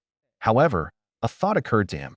What if the building did have supplies and furniture, but Izuku and Uraraka simply used them to blockade the door to prevent anyone from entering? Realization dawns upon him as he realizes why Izuku had let him through. It wasn't because he didn't think he wasn't a threat. It was because he knew he wouldn't be able to reach the bomb. Ida grits his teeth in frustration before he shakes his head. No, my brother wouldn't give up, and neither will I. Moments later, Izuku, Uraraka, Ida, and Bakugu stand before the class. Now then, would anyone like to explain what went wrong here? Yaoyorozu raises her hand. Unfortunately, there wasn't much to the battle. Midoriya and Uraraka managed to gather all the items in the building to barricade the door so that Ida couldn't enter. Bakugu may have been able to blow the door down, but that could have ended up damaging the bomb, which would be a total failure on the hero's part. However, Midoriya shouldn't have allowed Ida to reach the room, especially considering how powerful he is. Aside from barricading the door, Uraraka didn't do much throughout the match, mainly due to her being the one to defend the bomb. Bakugu was also reckless to the point of allowing his emotions to get the better of him and use such a dangerous weapon indoors, which could have damaged the structural integrity. The only one who did well was Ida. He managed to reach the room and did everything in his power to try and break down the door, even though the odds were stacked against him. Izuku remains emotionless while the others look down with varying levels of shame. Uraraka comments, I know that I didn't really do much, but Izuku was right. This was the best plan for us to win. It may not have been very climactic, but I'm pretty sure most villains wouldn't leave something like this up to chance. Ida adds, while appreciate your praise, I still don't feel as though I deserve it since I wasn't even able to retrieve the bomb no matter how hard I tried. All Might replies as he looks at Uraraka. That's alright, you too. You're right, young Uraraka, that any intelligent villain would have stalled the heroes long enough in order to fulfill their plan. Just because you didn't show off your quirk or your abilities doesn't mean that you should be ashamed of that. This was to simulate a real-life heroes versus villain scenario, and you did just as what was expected of you. All Might turns to Ida. As for you, young Ida, while you may have lost the battle, you still didn't give up when all hope seemed lost. That's a trait that isn't taught in a school, but one that is a part of you, so be proud of that. Uraraka smiles while Ida bows. Thank you, All Might Sensei. All Might then looks at Bakugu. As for you, young Bakugu, Bakugu flinches at his name. I'm sure you understand why I'm not pleased with your actions. Bakugu looks away as tears prick at his eyes. I told you not to use your gauntlet against young Midoriya, yet you did so anyway. So unfortunately, I will have to report this. I understand that sometimes tensions can run high, but when I say no, I mean no. All Might then looks at Midoriya, but every time he sees the cold, emotionless expression, guilt shoots through his core. He did this. However, he pushes it aside before says, young Midoriya, Izuku's eyes remain focused on All Might as he patiently waits. I understand that you're quite powerful, but taking an attack like that was very dangerous. You could have gotten killed. I'm not upset with you, but I am worried. I know how fast you are, so I don't understand why you wouldn't dodge young Bakuga's attack. Izuku answers, the reason why I didn't dodge was because I wanted to show him the difference between our powers. All the students feel a chill go up their spine from Izuku's answer. Izuku explains, I knew Bakuga wouldn't stop until the match either ended or until I had knocked him unconscious. Bakuga's entire being is focused on his determination and drive of becoming a hero and winning, so I knew he wouldn't stop no matter how much damage I could have caused him. However, though his greatest strength may be his determination, that also means that it's his greatest weakness. All Might looks at Izuku curiously. Bakuga was confident in his quirk, weapons, and abilities. He wasn't going to give up just because I could dodge his attack or that I could hurt him more than he could hurt me. That's why I blocked rather than dodged the attack, because that blast was his trump card. So to see me so effortlessly block the attack with little to no damage done to myself, I thoroughly crushed his resolve without having to lay a finger on him. Everyone stares in shock of Izuku's explanation, mainly because none of them had thought about that. Even Yaoyorozu hadn't considered crushing the opponent's resolve in order to win the match. The thought of it was cruel to her.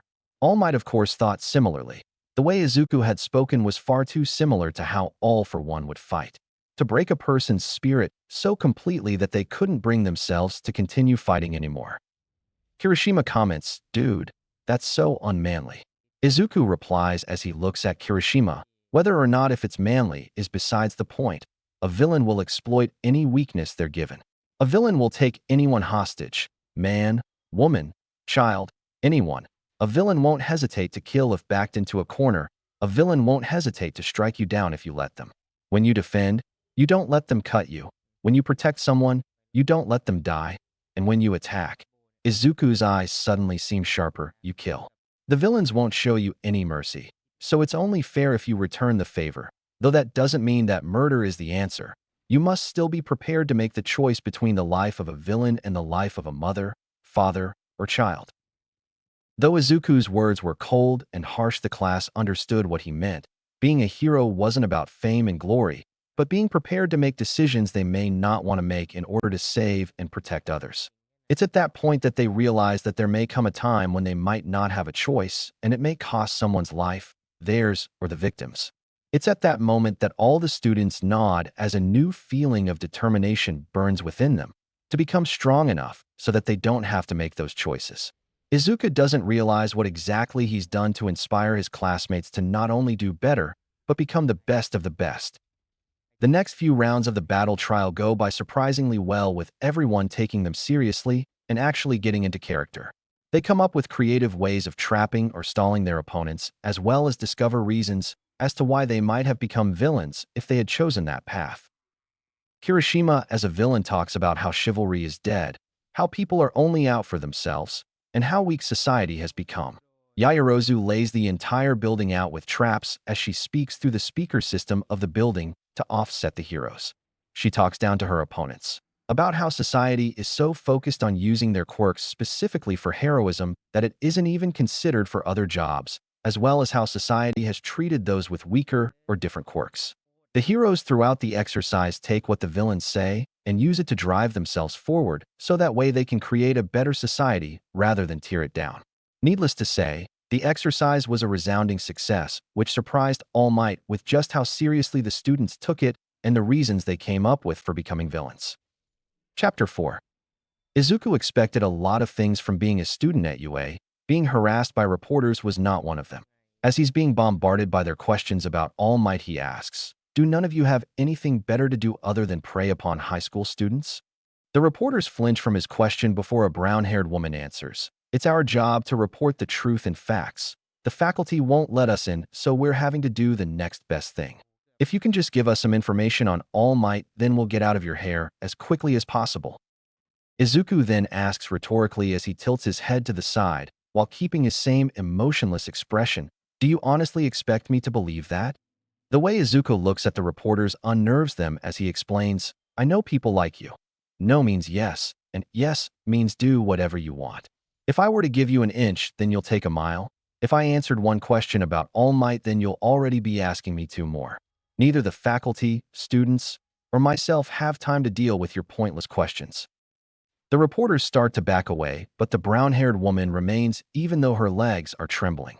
Izuku then states, besides, do you honestly think that UA and All Might should take time out of their busy schedules to answer every little question you have?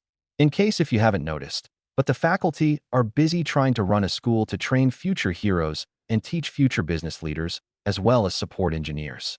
Yet, you want them to put everything down just for you? I don't know if you're naive or arrogant with that kind of thought process. In either case, Izuku narrows his gaze back off. Izuku walks through the gates, not bothering to look back at the frightened reporters who are standing just a bit further away. Some of them even leave after what Izuku had said, although the more stubborn and determined ones were scared straight. After Izuku's talk with them, they don't press for answers from the students, but gratefully accept any answer they get even if it wasn't useful or insightful. Izuku and his classmates wait in homeroom for Aizawa to arrive. The students all chat amongst themselves over the exercise they had done the day before and how awesome it was. If Izuku hadn't done what he did during his exercise, they might have not taken it seriously and made plenty of mistakes. However, for them it's hard to approach someone who is so closed off like he is. Not that it's his fault that he lost his emotions, but how does someone just start a conversation with someone like that? Uraraka walks up to Izuku with a smile. Hey Midoriya, yesterday's exercise was pretty cool, wasn't it? Izuku looks at Uraraka, who's standing before his desk, before he nods. Yeah, I guess so. Uraraka replies thoughtfully. I wonder if that's how our classes will be throughout our entire high school career, or if it'll be like that only a few times. Izuku says, I'd imagine that it wouldn't be like that constantly. I'm sure there'll be some parts of it that are more enjoyable than others. Kirishima chimes in. I know I said yesterday that what you did wasn't very manly, but I gotta say you'd make a really scary villain. Izuku looks over with a quirked eyebrow as he replies, thanks. Yaoyorozu says from her desk, the way that you portrayed yourself and how you act regularly really gives off an overwhelming pressure. Not to mention your way of speaking definitely helps with shaking a person's resolve. It's as though you're talking about facts of life, which isn't too far off from what you actually talk about. It's just so amazing yet terrifying how you see things so much differently from the rest of us. Izuku replies as he looks at Yaoyorozu. I'd say that comes with how I was treated before I got my quirk and lost my emotions. However, I'm still not quite sure if losing my emotions caused me to manifest my quirk or if manifesting my quirk caused me to lose my emotions. Ida comments as he hums thoughtfully with his hand on his chin. Yes, that does sound peculiar. Ashido adds, it's like, which came first, the chicken or the egg? Izuku looks at Ashido for a moment, which makes her nervous before he says, I guess you're right. I never thought about it like that. Aizawa then walks in as soon as the bell rings. All right, everyone, to your seats. Everyone quickly rushes to their seats before Aizawa stands in front of the class with a stack of papers. Now then, we'll be going over the exercise you all had done yesterday, and I have to say, Aizawa lets the anticipation build in his students. I was impressed with most of you. The students let out a sigh of relief. However, that doesn't mean there aren't more things to improve on, so that's what we'll be going over this morning. Aizawa looks over Bakugu. Bakugu's back visibly straightens as his name is called out. I'm sure that by now you've realized just how reckless and dangerous what you did actually was. Had that have been a real mission, you could have gotten yourself and other people killed, but I also understand that Midoriya was able to get under your skin. However, most villains will try to do that, to get into your head and manipulate your thoughts and feelings. So next time, try to hold on to your drive and determination without going overboard, understand? Bakugo nods on understanding as he replies, yes, sir. Aizawa then says, Midoriya, while you did win in an obvious one-sided match, perhaps next time you should allow your teammate to show what they can do. Your strategy may have been foolproof, but the point of you and your fellow students being here is to learn, and they can't exactly do that if you're fighting their battles for them. Izuku nods as he replies, I understand. Throughout the rest of homeroom, Aizawa goes through each individual student while giving them a bit of praise and also letting them know what they could have done better. After it's over, he says, now that that's over, it's time to make a decision that may decide the rest of your high school career. The students wait nervously. You're going to have to choose your class representatives. Immediately, hands shoot into the air as they all start calling out to pick them for class president. Aizawa, however, says over the chatter, I don't care how you choose. Just come to a decision before the end of class. Izuku doesn't participate in shouting to become class president. Instead, he reads through his quirk analysis and makes corrections to them. Ida then shouts out above everyone else, "Enough." Ida continues once all eyes are on him. "It's obvious that we won't come to a decision like this, so I suggest that we vote." Azui then asks, "But how do we know who to choose since we barely know each other?" Kaminari adds, "Yeah, won't everybody just vote for themselves?" Ida answers as he chops his hands, "That's why whoever has earned the most votes will be the most deserving for the positions. We won't all vote for ourselves, otherwise we won't get anywhere, and shouting out our names won't do any good either. That's why this is the most quick and efficient way of choosing our representative." Jairu comments as she twirls her jacks, "He makes a good point." Kirishima adds with a grin, "Yeah, I'm down with it." By the end of it, Yaoyorozu ends up as class president with Izuku as vice representative. Izuku thinks to himself, "How did I become vice president?" Aizawa says beside Yaoyorozu and Izuku, "All right, Yaoyorozu will be your class president and Midoriya will be your vice president." Yaoyorozu bows, "Thank you for putting your faith and trust in me. I won't let you down."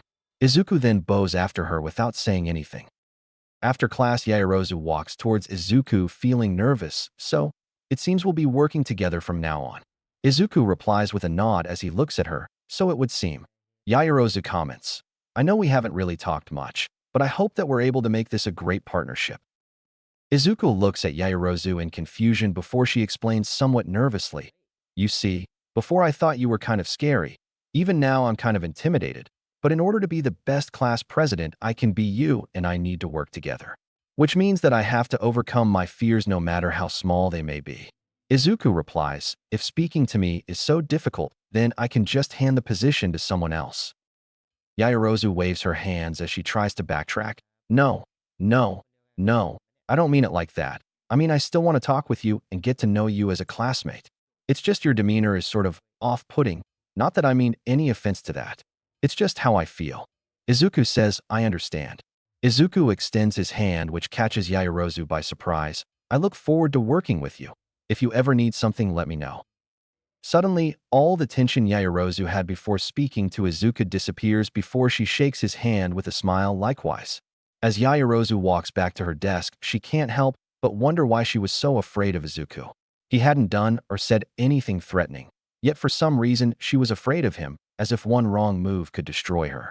However, as she looks back at Izuku's form sitting at his desk, she recalls what he had said during the apprehension test. Seeing Izuku sitting there writing in his notebook, she thinks to herself with a sad expression, "It must have been so hard and lonely for him before." During lunch, Uraraka, Yaoyorozu, and Jairu all sat with Izuku. Uraraka comments, "Congratulations on becoming class president, Yaoyorozu." Yaoyorozu nods with a graceful smile. "Thank you, Uraraka. I hope that I'm able to live up to everyone's expectations." Izuku adds with his eyes focused on his food, "You will? Your analysis of yesterday's fight was impressive to say the least. Being so detailed-oriented will definitely help with being class president." Uraraka says with a bright smile as she pats Izuku on the back. "Yeah, plus I'm sure Midoriya here will help you if you ever need it." Jairu then says, "By the way, something's been bothering me since our first day." Uraraka and Yaoyorozu look at Jairu as she looks at Izuku. "Your quirk seems to be an enhancement type, yet for some reason you can shoot out bursts of energy." Izuku looks up before he swallows his food to answer. "It's actually an energy-based quirk that enhances everything about me.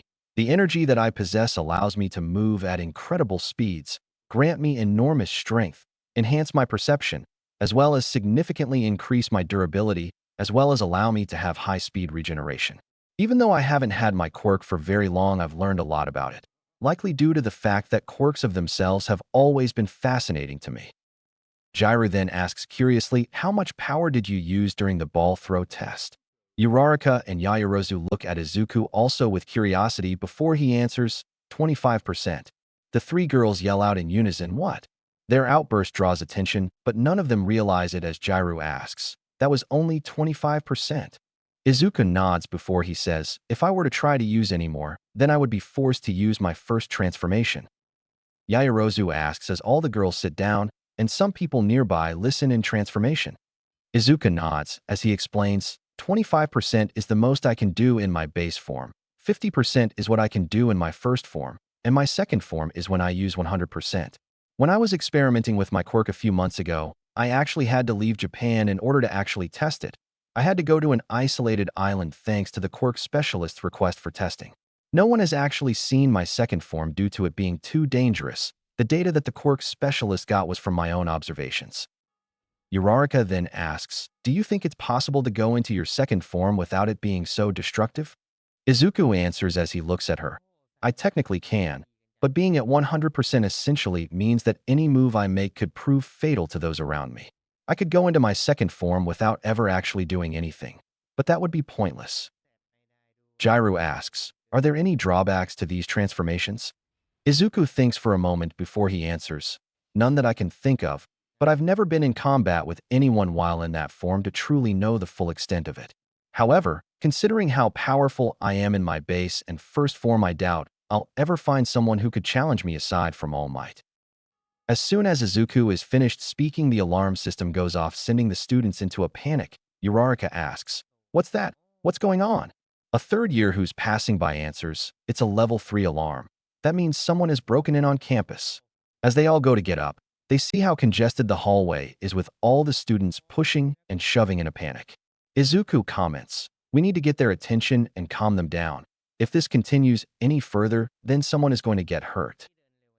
Yaoyorozu then gets an idea as she says, looking at Uraraka, I want you and Jairu to cover me while I create something. Uraraka and Jairu both nod as they follow after Yaoyorozu while Izuku stands guard. Yaoyorozu undoes her shirt facing a wall, while Uraraka and Jairu both look outwards while blocking anyone's view of her.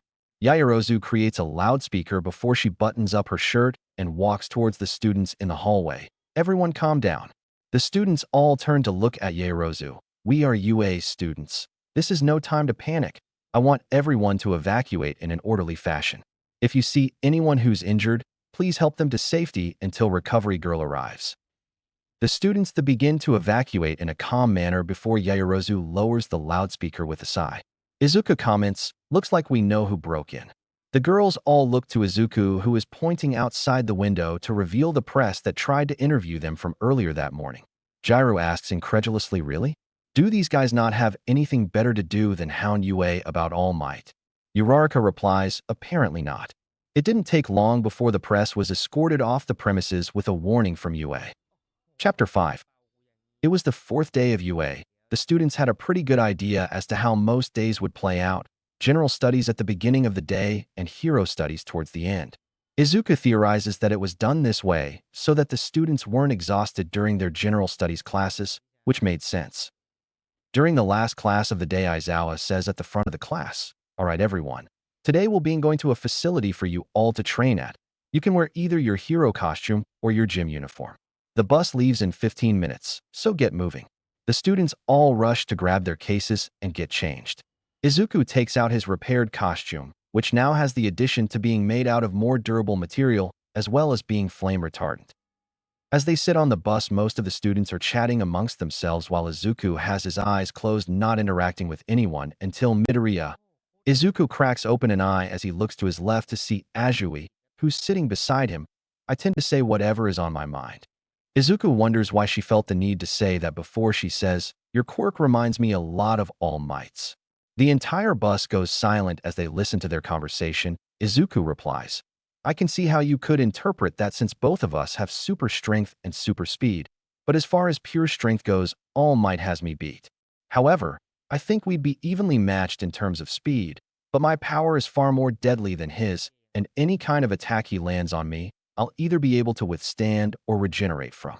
Kaminari asks incredulously, did you just imply that you could beat All Might? Izuku answers as he looks at Kaminari.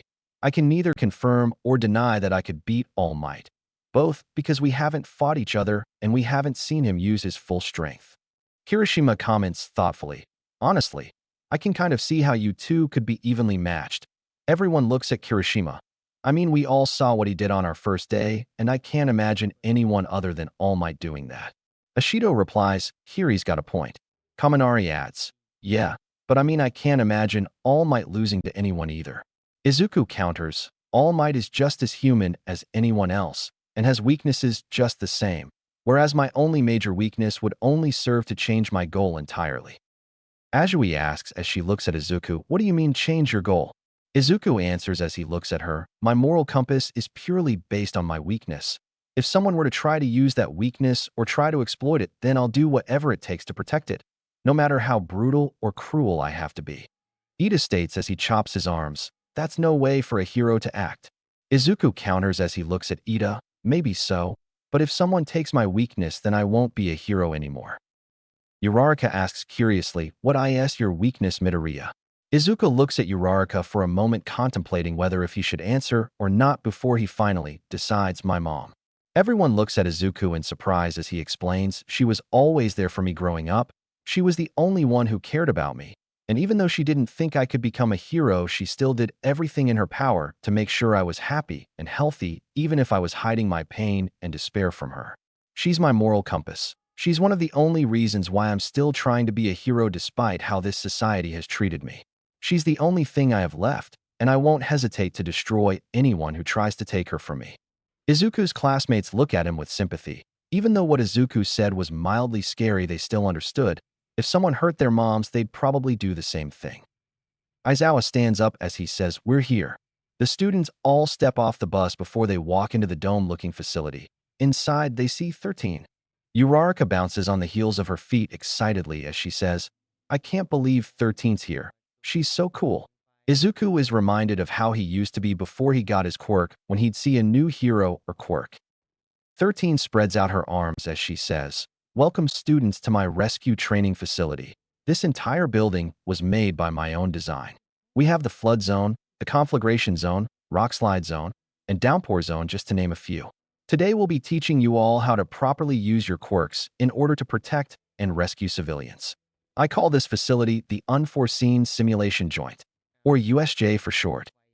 The students all think to themselves, it's like Universal Studio of Japan. 13 then says as she raises her index finger, however, there's a point that I'd like to make before we begin. All the students listen intently to 13. As you well know, my quirk, Black Hole, can help with removing rubble or other debris in order to rescue people. Uraraka nods excitedly. However, my quirk can also just as easily be used to hurt if used improperly. That is why I want all of you to think about your quirks when going through these simulations so as to gain a better perspective on your quirks and what it means to be a hero. 13 bows as she says, thank you for listening. Aizawa then walks up to 13 as they talk in hushed voices. Wasn't All Might supposed to be here? 13 answers as she raises 3 fingers. Yes, but unfortunately he seemed to have used up his 3 hours earlier this morning. Aizawa sighs in frustration before he comments, that man is the height of irrationality. Aizawa then turns towards the students. All right, everyone. I hope you're all ready because dash. Aizawa suddenly feels the air shift before he turns around to see a purple mist in front of the water fountain as the lights flicker off. The mist then expands as a large group of people exit through the portal. Kirishima asks as he steps forward, what's going on? Aizawa holds out his arm as he yells, stay back. Those are villains. Hagakure asks worriedly, wait, villains? How did they get in here? Aizawa looks at Kaminari. Kaminari, see if you can try and get in contact with the school. 13 evacuate the students and call for assistance. Before Aizawa can jump down the stairs to fight the villains, a hand grabs him by the arm. Aizawa looks back to see Izuku looking at him. Your specialty is sneak attacks. You can't possibly take this many villains on all at once. Aizawa replies as he fails to pull out of Izuku's grasp. You can't be a hero if you're a one-trick pony. Izuku counters, if you go down there by yourself, there's no guarantee you'll make it out alive. Aizawa explains, it's a hero's job to risk their lives to protect others. Izuku replies, risking your life unnecessarily isn't the job of a hero. Aizawa looks at Izuku questioningly before Izuku explains, that mist villain warped all those villains in here. If he manages to warp the students away, then that will put them in great danger. You're the only one who can prevent the students from being scattered. That's why you and 13 need to evacuate the students before the villains get up here. Aizawa replies with a scowl, the villains will just follow us then. Izuku then says, that's why I'll take them on. Aizawa's eyes widen in surprise before he looks at Izuku in frustration. I'm not letting you go down there and face all those villains by yourself. You're just a kid and MY student. Izuku counters, it's the only option we've got. I'm the only one who has the chance of taking them all on, and we need to minimize the risk of the rest of the students as much as possible. Aizawa yells, I'm not letting you risk your life just to end up getting yourself hurt, if not killed. Izuku then rhetorically asks in a dark tone, what is one life compared to 18 others? Aizawa looks at Izuku as if he had just been slapped in the face before Izuku lets him go and walks past him, take the students and leave, call the police and some backup. I'm sure we'll have plenty of arrests on our hands. Aizawa watches Izuku descend down the stairs as he clenches his fists in frustration before looking at 13. 13, we need to evacuate the students now. Yaoyorozu then asks worriedly, what about Midoriya? Uraraka adds with a worried expression, we can't just leave him here. Aizawa replies as he looks at them, we'll just have to put our faith in him. The villains all see Izuku calmly walk down the stairs with his hands in his pockets as his footsteps echo throughout the facility. A lot of the villains grin maliciously as they think Izuku's just an arrogant brat, while a few of them suddenly feel an underlying amount of fear well within them. They know that there's something not right about Izuku with the way he's calmly walking down the stairs, as well as the emotionless expression he has. Just before Izuku reaches ground level, he asks as he looks at the sea of villains, may I ask what you're all doing here? One of the villains answers, we're here to put an end to the symbol of peace. Izuku looks at the villain from a few steps above them with an uninterested expression as he asks, is that so? Izuku then says, unfortunately, All Might isn't here right now, so I guess I'll be the one you'll be entertaining today. The villain's grins turn into angry growls as one of them says, big words from a UA brat. Think you can back it up? Izuku counters as he looks at the villain who just spoke. Why should I be intimidated by a bunch of trash? Izuku's response causes a few villains with gun-like quirks to aim their barrels towards him before shooting. However, Izuku is able to see every bullet flying towards him and proceeds to catch each one that comes towards him. Once the villains are done shooting, they stare at Izuku in shock as Izuku holds out fistfuls of bullets before dropping them to the floor. Izuku then says, my turn. Izuku uses Sonido to suddenly appear in front of the villain directly in front of him before punching him in the gut so hard that it sends him crashing into the villains behind him. He then looks to his left where the second villain who shot at him is staring in shell shock before he appears in front of her and kicks her in the stomach, sending her flying into a tree. The last villain who shot at Izuku raises his barrel again to take a shot at Izuku before he suddenly disappears from his sight. Izuku appears in the air behind him before delivering an axe kick to his shoulder, completely breaking it, while sending him crashing face first into the concrete. Izuku looks down at the villain he just kicked before looking towards the rest of the villains before he asks, who's next? The few smarter villains take that as their warning to stand down, while the other villains charge forth with their quirks and fists at the ready, only to be taken down each with a single attack. Those who haven't attacked yet soon realize just how strong Izuku is and begin to feel their legs tremble in fear. Aizawa leads the students towards the exit while 13 covers the rear when the warp villain suddenly appears before them. Aizawa holds out his arms signaling the students to stop. The villain states in a formal tone, apologies for trespassing onto this property of heroes. However, we were under the impression that All Might would be here, so as to finally rid the world of the symbol of peace once and for all. But it seems as though he isn't here at the moment. None of you would happen to know where he might be, would you? Aizawa asks as he grasps his capture gear. You don't honestly think you could beat All Might even with the number of thugs you've brought, can you? The villain answers, those thugs are merely there to keep the heroes busy, but it seems as though you've decided to run while a child does your job for you. Kirishima counters with a glare, Midoriya was the one who figured out that you would come here and try to scatter us across the facility, leaving us unprotected. The villain hums, I see. That child is quite impressive if it took him only a few seconds to figure out our plan. However, it makes no difference. You'll all be scattered in the wind soon enough. As the villain's form begins to grow, Aizawa uses his quirk to prevent his students from being warped away before using his capture weapon to bind the villain. Aizawa orders, 13, get the students out of here now. I'll hold them off. 13 nods in understanding as she says, everyone run towards the exit. Don't stop for anything.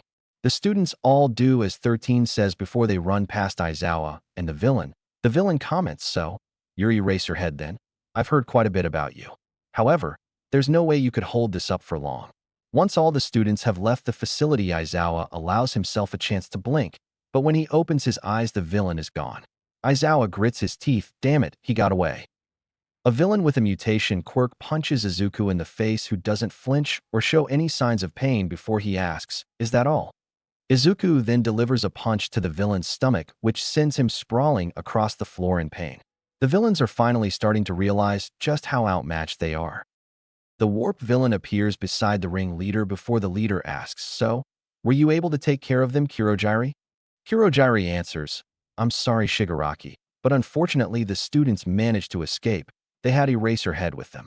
Shigaraki scratches at his neck before he asks irritably, "Were you at least able to find out where All Might is?" Kurogiri replies, "I asked, but did not receive an answer. It seems as though he isn't here right now." Shigaraki growls in frustration due to his plan flopping before it even got started before. He finally sighs. "Oh well, the least we can do is take care of the mini-boss while we're here." Shigaraki notices how the remaining villains are hesitating to attack Izuku, who simply stares at Shigaraki before Shigaraki yells out, "Why are you hesitating? He's just one brat." One of the villains counters, "This brat just took out half of our guys without even breaking a sweat." Shigaraki growls in frustration before Izuku interjects, "It's not their fault that your plan has failed so pathetically. Your plan was weak to begin with. You had shown that you had someone with a warp quirk from the very beginning, which made it easy to guess that you would try to scatter the students across the facility while the heroes were distracted fighting the villains here. However, if the heroes had decided to evacuate the students rather than fight the villains first, then your plan would have failed without me interfering. Besides, how can anyone follow a leader who's sitting behind them relaxing?" The remaining villains look at Shigaraki, who hasn't moved since he arrived before Shigaraki counters, "A strategist works best from afar." Izuku replies with a tilt of his head, "Perhaps, but you clearly aren't a strategist if it is so easy to foil your plan or even have a backup plan for when your first plan fails. Which means you aren't a strategist and are just an arrogant insect trying to face down a predator you can't possibly overpower." Shigaraki grits his teeth in anger before he gets an idea. Shigaraki acts calm as he says, "You heroes are all the same. All you do is try to solve violence with more violence. Why is it that when a villain does it, it's considered evil, but when heroes do it, it's considered heroic? Heroes are nothing more than glorified attack dogs." Izuku says, "You're not entirely wrong." Shigaraki is surprised by Izuku's response before he counters, "However, the reason heroes get violent is because there usually isn't any other way to subdue the villains." Izuku then asks as he narrows his eyes at Shigaraki, "If I were to ask you to turn yourselves over without fighting, would you do it?" Shigaraki grits his teeth as he clenches his fists in frustration. "No, you wouldn't, because you don't gain anything from it." While it is fair to say that some heroes should be less violent, the fact remains that in order to subdue villains they have to fight. It's violence out of necessity to keep the peace. Shigaraki growls before he starts scratching at his neck. "Damn it." Izuku then comments as his eyes seem to sharpen, "My eyes see everything. There's nothing you can hide from me." Your attempt at making it seem as though you have some moral high ground failed long before the conversation even started. If your goal was to kill All Might, why attack UA, a school filled with children? Clearly you don't care about who you hurt or what happens to them. However, Izuku's gaze shifts to Kurogiri. "I also know that you're all nothing more than puppets for your master." Shigaraki stops scratching his neck as his and Kurogiri's eyes widen in shock. Izuku then states as he gestures to the fallen villains, "It's obvious that someone with so little charisma couldn't have possibly amassed this many followers. Which means someone else is behind you pulling the strings. Whoever they are must have wealth, knowledge, or power in order to convince these ants to consider killing a hero like All Might." Kurogiri stares at Izuku as he starts to feel fear creeping up his body as he thinks, "This child, just who is he? Do his eyes really see everything?" Shigaraki commands as he points at Izuku, "Nomu, kill this brat now." Nomu disappears before reappearing behind Izuku ready to bring down his fist, but Izuku is able to block the incoming fist with the palm of his hand as he turns to face the Nomu. The attack sends out a shockwave as Izuku's arm starts to tremble from the amount of pressure the Nomu is exerting on him. Izuku comments, "I'm impressed. I may actually have to use both hands to beat you." The remaining villains just look at Izuku in abject horror from the fact that he managed to not only withstand an attack from Nomu, but block it completely with one hand. The Nomu raises its other fist in preparation to attack, but Izuku uses Sonito to appear behind it and kick it in the side, sending the Nomu skidding across the concrete. Shigaraki's eyes widen in shock. He actually managed to push Noma back. Izuku says to himself, "So you have super strength, super speed, and shock absorption. I think I understand why it is that you follow orders from someone who is clearly weaker than you." The Nomu rushes towards Izuku again, but Izuku simply takes a step back, dodging the Nomu's punch as it's buried into the ground. "You don't actually have a mind of your own, do you?" The Nomu's empty gaze locks onto Izuku before it pulls out its fist. Izuku then comments, "I wonder which of us will win, the mindless monster or the heartless monster." Nomu and Izuku continue to fight against each other, with Izuku either dodging or blocking Nomu's attacks before countering with his own, which the Noma tanks. Their blows send out gusts of wind and shockwaves, which forces the remaining villains to either find cover or stay on the ground with their hands over their heads. Eventually, Izuku decides enough. When Izuku blocks one of the Nomu's attacks with his left hand, he points his right index finger at the Noma's arm at an upward angle 0. A giant burst of energy shoots from Izuku's finger, completely destroying the Noma's arm. One of the villains asks in complete fear, What the hell was that?" Even Shigaraki is surprised by the blast and at how Izuku has managed to hold his own against Nomo. However, what really shocks them to their core isn't the fact that Izuku managed to completely destroy Noma's arm, but the amount of damage it did to the roof of the USJ with the giant gaping hole. One thought crosses all their minds: this kid could have killed us all in one shot if he wanted to. The Noma tries to attack Izuku again, but he jumps away to gain some distance. "It's over. You can't beat me." Shortly after Izuku says this, the Noma's arm regenerates, which causes Izuku's eyes to widen slightly in mild surprise. Shigaraki asks hesitantly, "Did you really think super strength, speed, and shock absorption were Noma's only quirks?" Izuku looks at Shigaraki from the corner of his eyes, noticing the trembling of his legs. "You say that as though it makes a difference." The Nomu takes this moment to attack Izuku again, but as Nomu goes to attack, Izuku uses Sonido to appear in front of him before kicking him into the air. Izuku then appears in the air beside Nomu as it reaches the peak of its height, before Izuku kicks him again to the side. Finally, Izuku appears above the Nomu before he delivers an axe kick to the Nomu's back, causing the Nomu to fall on the fountain with the metal pipe piercing through its abdomen. Blood starts coming out of the fountain as the Nomu struggles to free itself. Izuku then looks at Shigaraki as he lands a few feet away from him before Izuku says with finality, "It's over." Shigaraki stares at Izuku, completely overtaken with fear as he thinks, this kid didn't just beat Nomu, he completely overpowered him. Something that Master created to beat All Might. Nomu had all the quirks needed to kill him, and yet this brat took him down like it was nothing. Shigaraki thinks about Izuku's Zero. This kid could have killed us no problem, yet he decided to take them all down individually. He doesn't even see us as a threat. What the fuck kind of monster is he? As Shigaraki starts hyperventilating, Izuku says as he faces him, "Surrender now. It's obvious you can't win." Hirojiri uses his quirk to reach Shigaraki, but as soon as his mist moves, Izuku points his left index finger at him, as time seems to slow with Izuku charging his Zero to attack.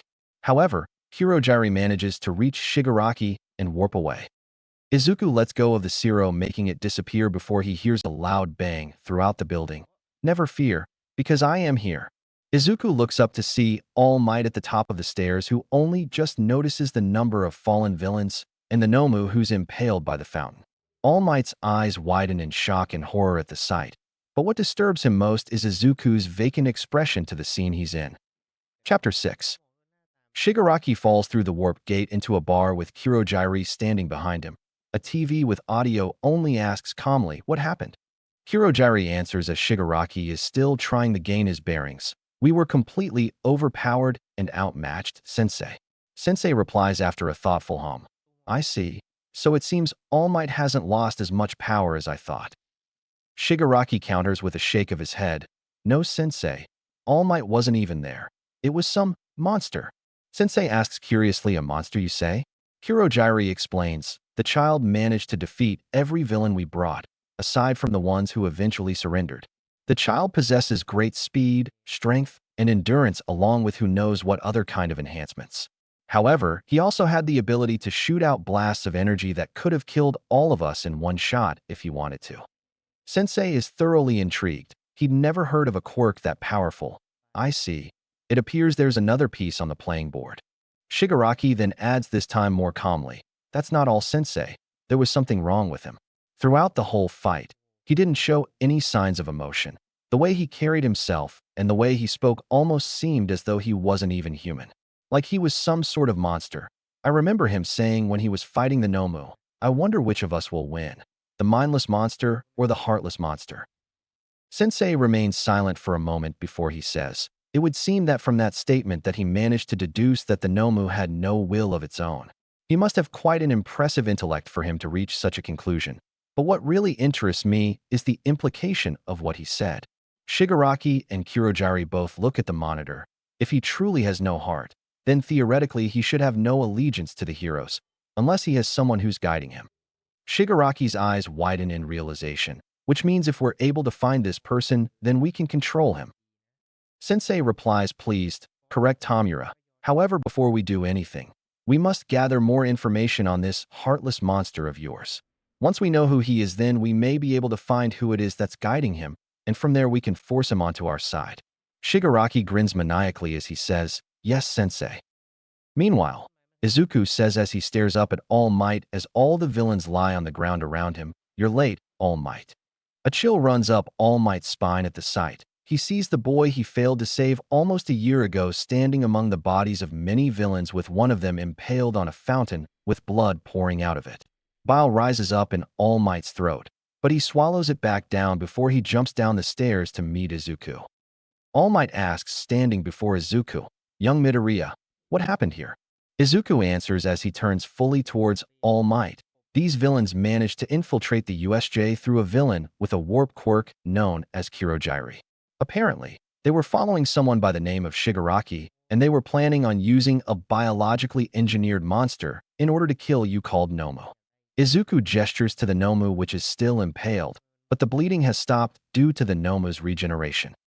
Izuku continues, Aizawa had wanted to fight the villains himself, but I told him just how irrational an idea like that would be since I'm stronger, faster, and far more powerful than him. I managed to take most of the villains down while using roughly 5%, but I actually had to use 25% in order to subdue the Nomu. Don't worry, he's not dead. He has a regeneration quirk, so he should still be alive, if you can even call it being alive. All Might asks disturbed, what do you mean? Izuku answers as he gazes into All Might's eyes. The Nomu has no mind or will of its own. It only follows orders. I would assume that it's because of the process it had to go through in order to gain its other quirks. All Might's heart stops as his eyes widen. Other quirks. Izuku explains, from what I've discovered, the Nomu has super strength, super speed, regeneration, and shock absorption. The reason why I know these are all separate quirks instead of just one singular quirk like my own is because Shigaraki had mentioned during my fight with it that strength, speed, and shock absorption weren't its only quirks. Honestly, I believe you could beat it if you hadn't wasted all of your time beforehand. But even then, you'd still have trouble with it considering how your wound must be affecting you. All Might grits his teeth in frustration as he puts his hand over his old wound. After all, Izuku is right. All Might had wasted all of his time earlier that morning, and because of that he wasn't at the USJ when the villains attacked. Not only that, but over time All Might hasn't just been losing time on his limit. He's also becoming weaker, likely due to the wound and how he has pushed himself. Izuku walks past All Might as he says, I should get back to my classmates. I'll let you take over from here. All Might's frustration spikes as Izuku had basically just told him to just clean up the mess. All Might thinks to himself, young Midoriya fought all of these villains with ease and managed to defeat a monster even I would have trouble with. All Might recalls what Aizawa had told him over the phone. They were after me and I wasn't here to protect them. How could I be so stupid and careless? How many times am I going to fail? Izuku walks out of the USJ with his eyes closed and his hands in his pockets before he hears Uraraka call out as she runs towards him from the bus, Midoriya. Izuku opens his eyes as Uraraka immediately hugs him to his surprise before she asks with a worried expression as she pulls away, are you alright? Izuku replies, still somewhat surprised from Uraraka's question. She knows how strong he is and what he's capable of, yet she's still worried about him. I'm fine. Uraraka looks over Izuku's form, not believing him, before she finally relaxes, letting out a breath. Thank goodness. When we saw you shoot off your Zero, we got worried that maybe you had gotten overwhelmed. Most of us wanted to go help you and make sure you were okay, but Aizawa stopped us saying we would just get in the way. More of their classmates rush off the bus to check on Izuku. Izuku goes to answer, but then he thinks that his immediate response would be too cold. Izuku thinks, it would be pretty arrogant and condescending of me to say that Aizawa was right. I should probably say something else. Izuku replies with a nod, thank you for your concern. Fortunately, I had it all under control. I didn't have to use more than 25% of my power. Kaminari comments as he and the rest of the class group up around Izuku. You mean that was only 25%? Izuku looks at Kaminari before he says, that's right, but I only had to go that far against the villain that was made to kill All Might. The students all cry out in shock. You beat the villain that was supposed to kill All Might. Izuku says simply, I may have had to use a little more if I didn't find a way to subdue the villain. Fortunately, I was able to do so. Aizawa asks as he walks towards Izuku and hearing what he had said so far, what did you do to him? Izuku answers as he looks vaguely, I didn't cause any irreparable damage to him. I simply incapacitated him. Aizawa's eyes narrow as he understands that Izuku had dodged his question. It doesn't take long for him to realize that Izuku is only doing so because of his classmate's presence. However, Todoroki seems to think that Izuku may have done something that would get him in trouble, but doesn't say anything. Once the teachers and police arrive, they start taking their statements. It doesn't take the detective long to reach Izuku, since Aizawa and 13 statements were so short. Detective Tsukachi stands before Izuku with a notepad, and Aizawa standing beside him away from everyone else. Now then, your name's Izuku Midoriya, correct? Izuku answers with a nod, that's right. Tsukachi then asks, would you care to explain exactly what happened? Izuku explains while looking at Tsukachi, once I felt the static in the air, I realized something was wrong, not too long after that the lights went out. Then I managed to catch sight of the warp gate that the warp villain, Kirojiri, opened to let all the other villains into the USJ. Once I realized what type of quirk he had, it didn't take long for me to realize what they were going to use that villain for, which in my opinion would have been to scatter the students across the facility. Tsukachi then asks suspiciously, what do you mean in your opinion? Izuku answers, considering Eraserhead was going to jump headfirst into danger, it wouldn't take long for him to break eye contact, which the villain would use to warp to where the students and 13 were. 13 isn't a combat-oriented hero, and her quirk is extremely dangerous, which would make her reluctant to use it against another person even if they are a villain. Kirojiri could have used that hesitation to go through with their plan, or if 13 did decide to attack, Kirojiri could have just used his quirk to reverse 13's quirk onto herself, after which he would have scattered the students just as they had planned, putting them all in danger. Aizawa and Tsukachi's eyes widen in shock at Izuku's analysis of the situation before he continues. Once I realized what their plan was, I advised Eraserhead to evacuate the rest of the students and allow me to take care of the villains. Tsukachi asks, why do you think you'd be more capable than a pro hero? Izuku answers as he tilts his head, because as I said before, 13 isn't combat-oriented, and Eraserhead would eventually have been defeated if not killed had I not gone in his stead. My quirk is energy-based, and as a side effect enhances everything about me, my strength, speed, perception, durability, regeneration, everything. I can also use the energy from my quirk in order to fire off 2 different types of energy attacks, Zero, which is what I used against the villain that was meant to kill All Might, which also created that hole in the USJ, and Bala, which is more of a touch-based energy attack that uses less energy but still very lethal if used against a person. Aizawa asks angrily, you used your Zero against someone? Izuku replies as he looks at Aizawa, I didn't kill him, or rather in fact I don't even believe it is human anymore, if it ever was one. Tsukachi asks worriedly, what do you mean by that? Izuku looks back at Tsukachi as he explains, the monster called Nomu was biologically engineered to kill All Might. It has strength enhancement, speed enhancement, shock absorption, and regeneration quirks. As you've probably already realized, its quirks aren't too dissimilar from my own, if significantly weaker. Tsukachi and Aizawa's eyes go wide as they realize just how powerful Izuku actually is before he continues. I only used Zero as a last resort and an intimidation tactic at the time. Plus, I only used it against the Noma's arm rather than anywhere that might be lethal. Once I realized it could regenerate, defeating it wasn't a problem since I wouldn't have to worry about it bleeding out. Tsukachi and Aizawa's stomachs drop in horror of what Izuku had said, but he doesn't realize it as he finishes after that. I immobilized the Nomu by impaling it on the fountain in the center of the USJ. I did this to prevent the Nomu from fighting anymore and to thoroughly crush any hopes the villains had of winning. I did what was necessary to end the fight quickly and efficiently. Had I not done so, I would have been forced to kill it. Tsukachi and Aizawa just stare at Izuku, unsure of what to say or do. Aizawa was a man of logic, but at that moment they both knew that Izuku was a monster of logic. Aizawa wonders for a moment. Is this what it's like to lose all of your emotions? To simply not care about what you do or what happens as long as the end meets the desired result? Aizawa recalls how his students had surrounded Izuku when he came out of the USJ before an idea pops in his head. I wonder if it's possible to bring Midoriya's emotions back. Tsukachi, on the other hand, is seriously considering arresting Izuku, but he worries over how Izuku would react. From Izuku's explanation, it's clear to Tsukachi that Izuku believes that the ends justify the means. So if he were to try to arrest him, what would Izuku do? Would he understand that what he had done was wrong, or would he lash out and kill anyone who got in his way? Eventually, Tsukachi decides to speak with Nezu about it. Clearly, Izuku isn't fit for the hero course and should be placed in a mental institution for his lack of empathy and cruelty.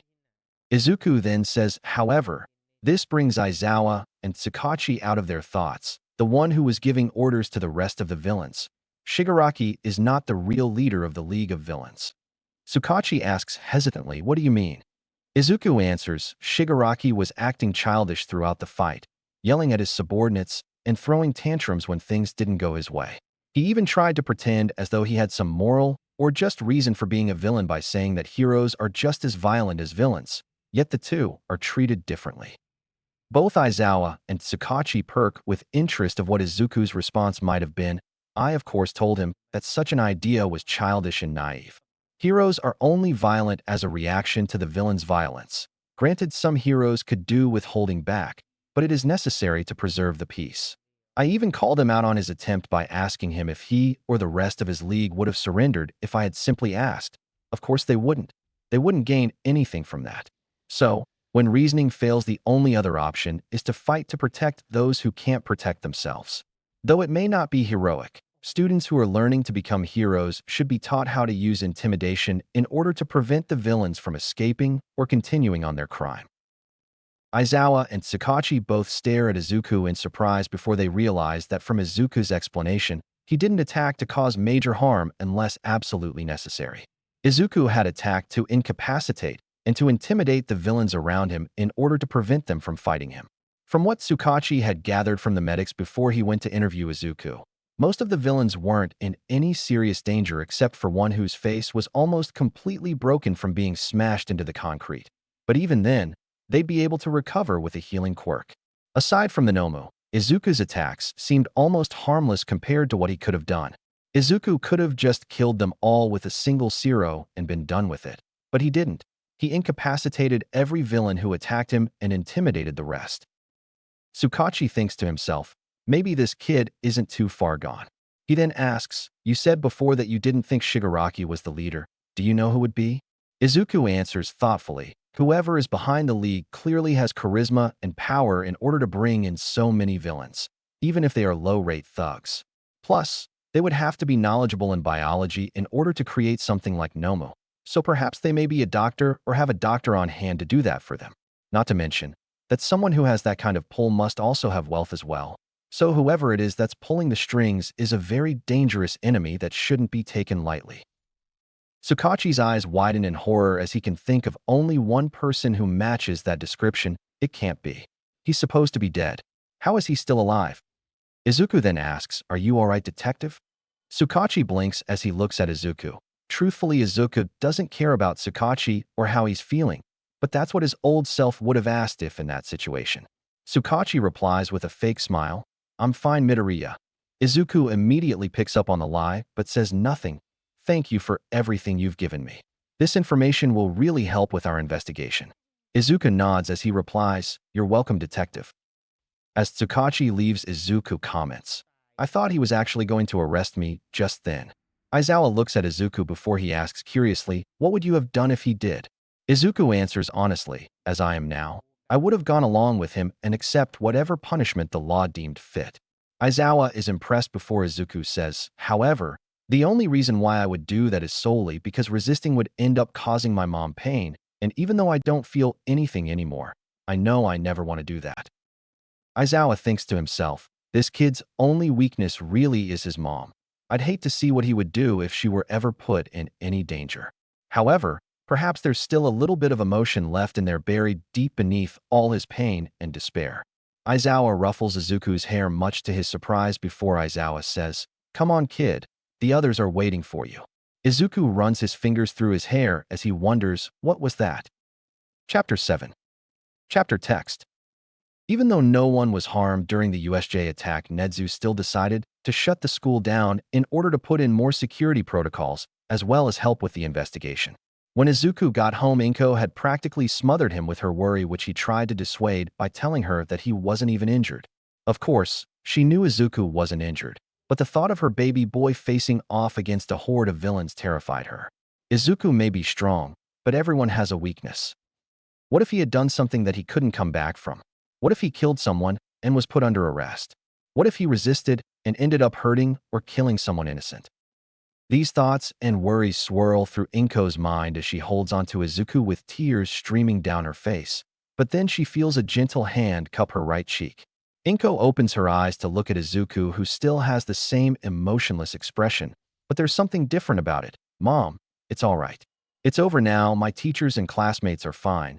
The police arrested all the villains. I'm safe.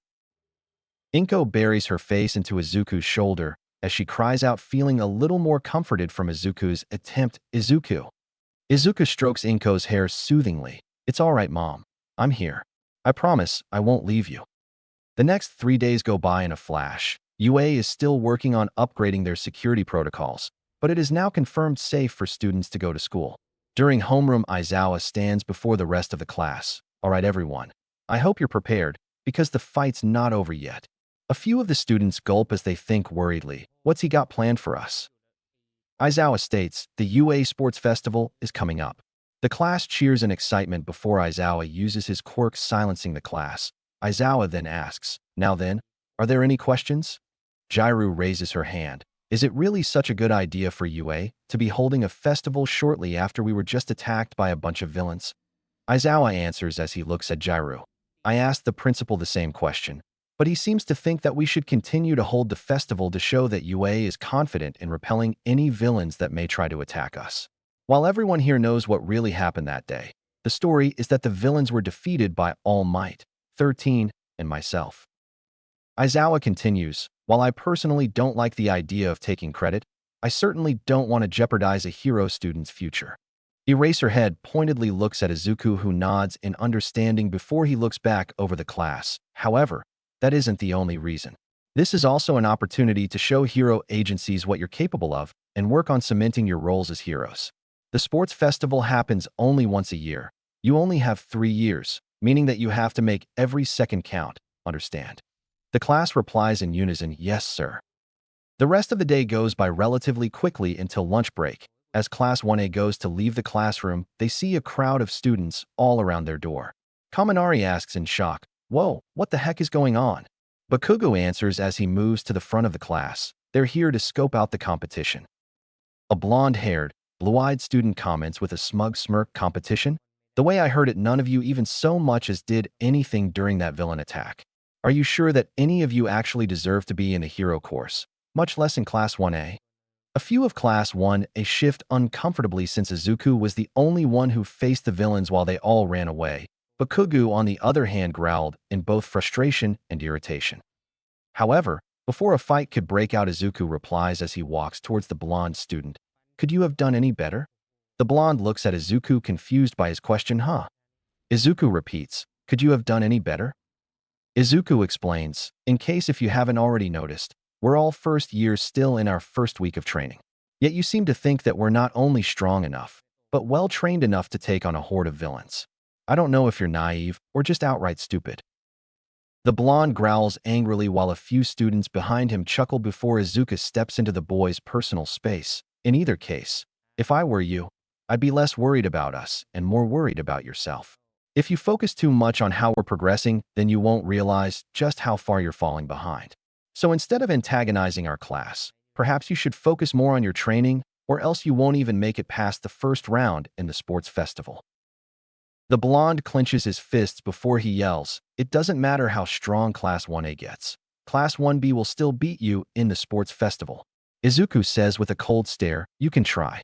From Izuku's words, the crowd of students feels something that they can't quite place, but it almost felt like fear. Suddenly, a boy with wild purple hair and bags under his eyes asks, "Is this how the hero course acts?" The purple-haired boy comments as all eyes are now on him. "I figured that you all would be more heroic, but so far I'm unimpressed. It seems to me that the two hero course classes only know how to start fights, but don't forget that the sports festival is a chance for everyone else too. If any of you so much as fall, the rest of us won't hesitate to take your place. You can consider this a declaration of war."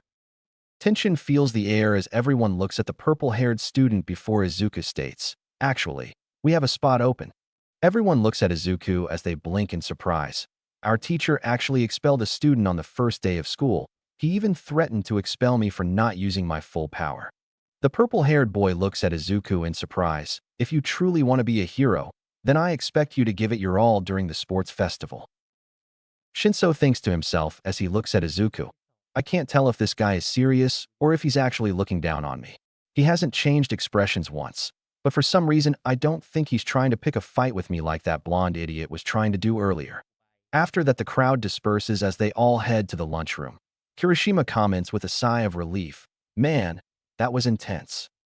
As they walk to the cafeteria, they all chatter amongst themselves over what had just happened, the sports festival, and how they're going to train themselves. Uraraka comments as she walks alongside Izuku, Yaoyorozu, and Jairu, "I'm so pumped for the sports festival." Yaoyorozu giggles from Uraraka's excitement before Jiro replies with a smile, "I don't think I've ever seen you this excited, Uraraka." Uraraka turns towards her friends, "Of course I'm excited. This is our first step to our hero careers. This is our opportunity to show what we can do." Izuku then asks, "By the way, why do you guys want to be heroes?" Uraraka, Yaoyorozu, and Jairu look at Izuku in surprise. For a moment, no one speaks before Yaoyorozu answers nervously, "Well, for me the reason why I want to be a hero is because, well, there's just so much I can do with my quirk. Of course, I can create any weapon I want, but I also want to help people with my creations rather than just fighting villains. Plus," Yaoyorozu smiles as she looks at Izuku, "it would also mean that anyone can be a hero if given the right tools." Izuku's eyes widen in shock from Yaoyorozu's thoughtful answer before Jairu says, drawing everyone's attention while trying to appear nonchalant while being nervous herself, "Well, my reason isn't as thoughtful as all that. Honestly, I didn't really want to be a hero at first. I actually wanted to be a musician like my parents. I saw that their music made people happy, and I wanted to make people smile too. But then I saw this little kid getting bullied. I stepped in and scared the bullies off. After that, I sort of may have taught him a few tricks on defending himself. When I taught him a new trick, he would always smile and thank me. I guess that's when I decided I wanted to be a hero."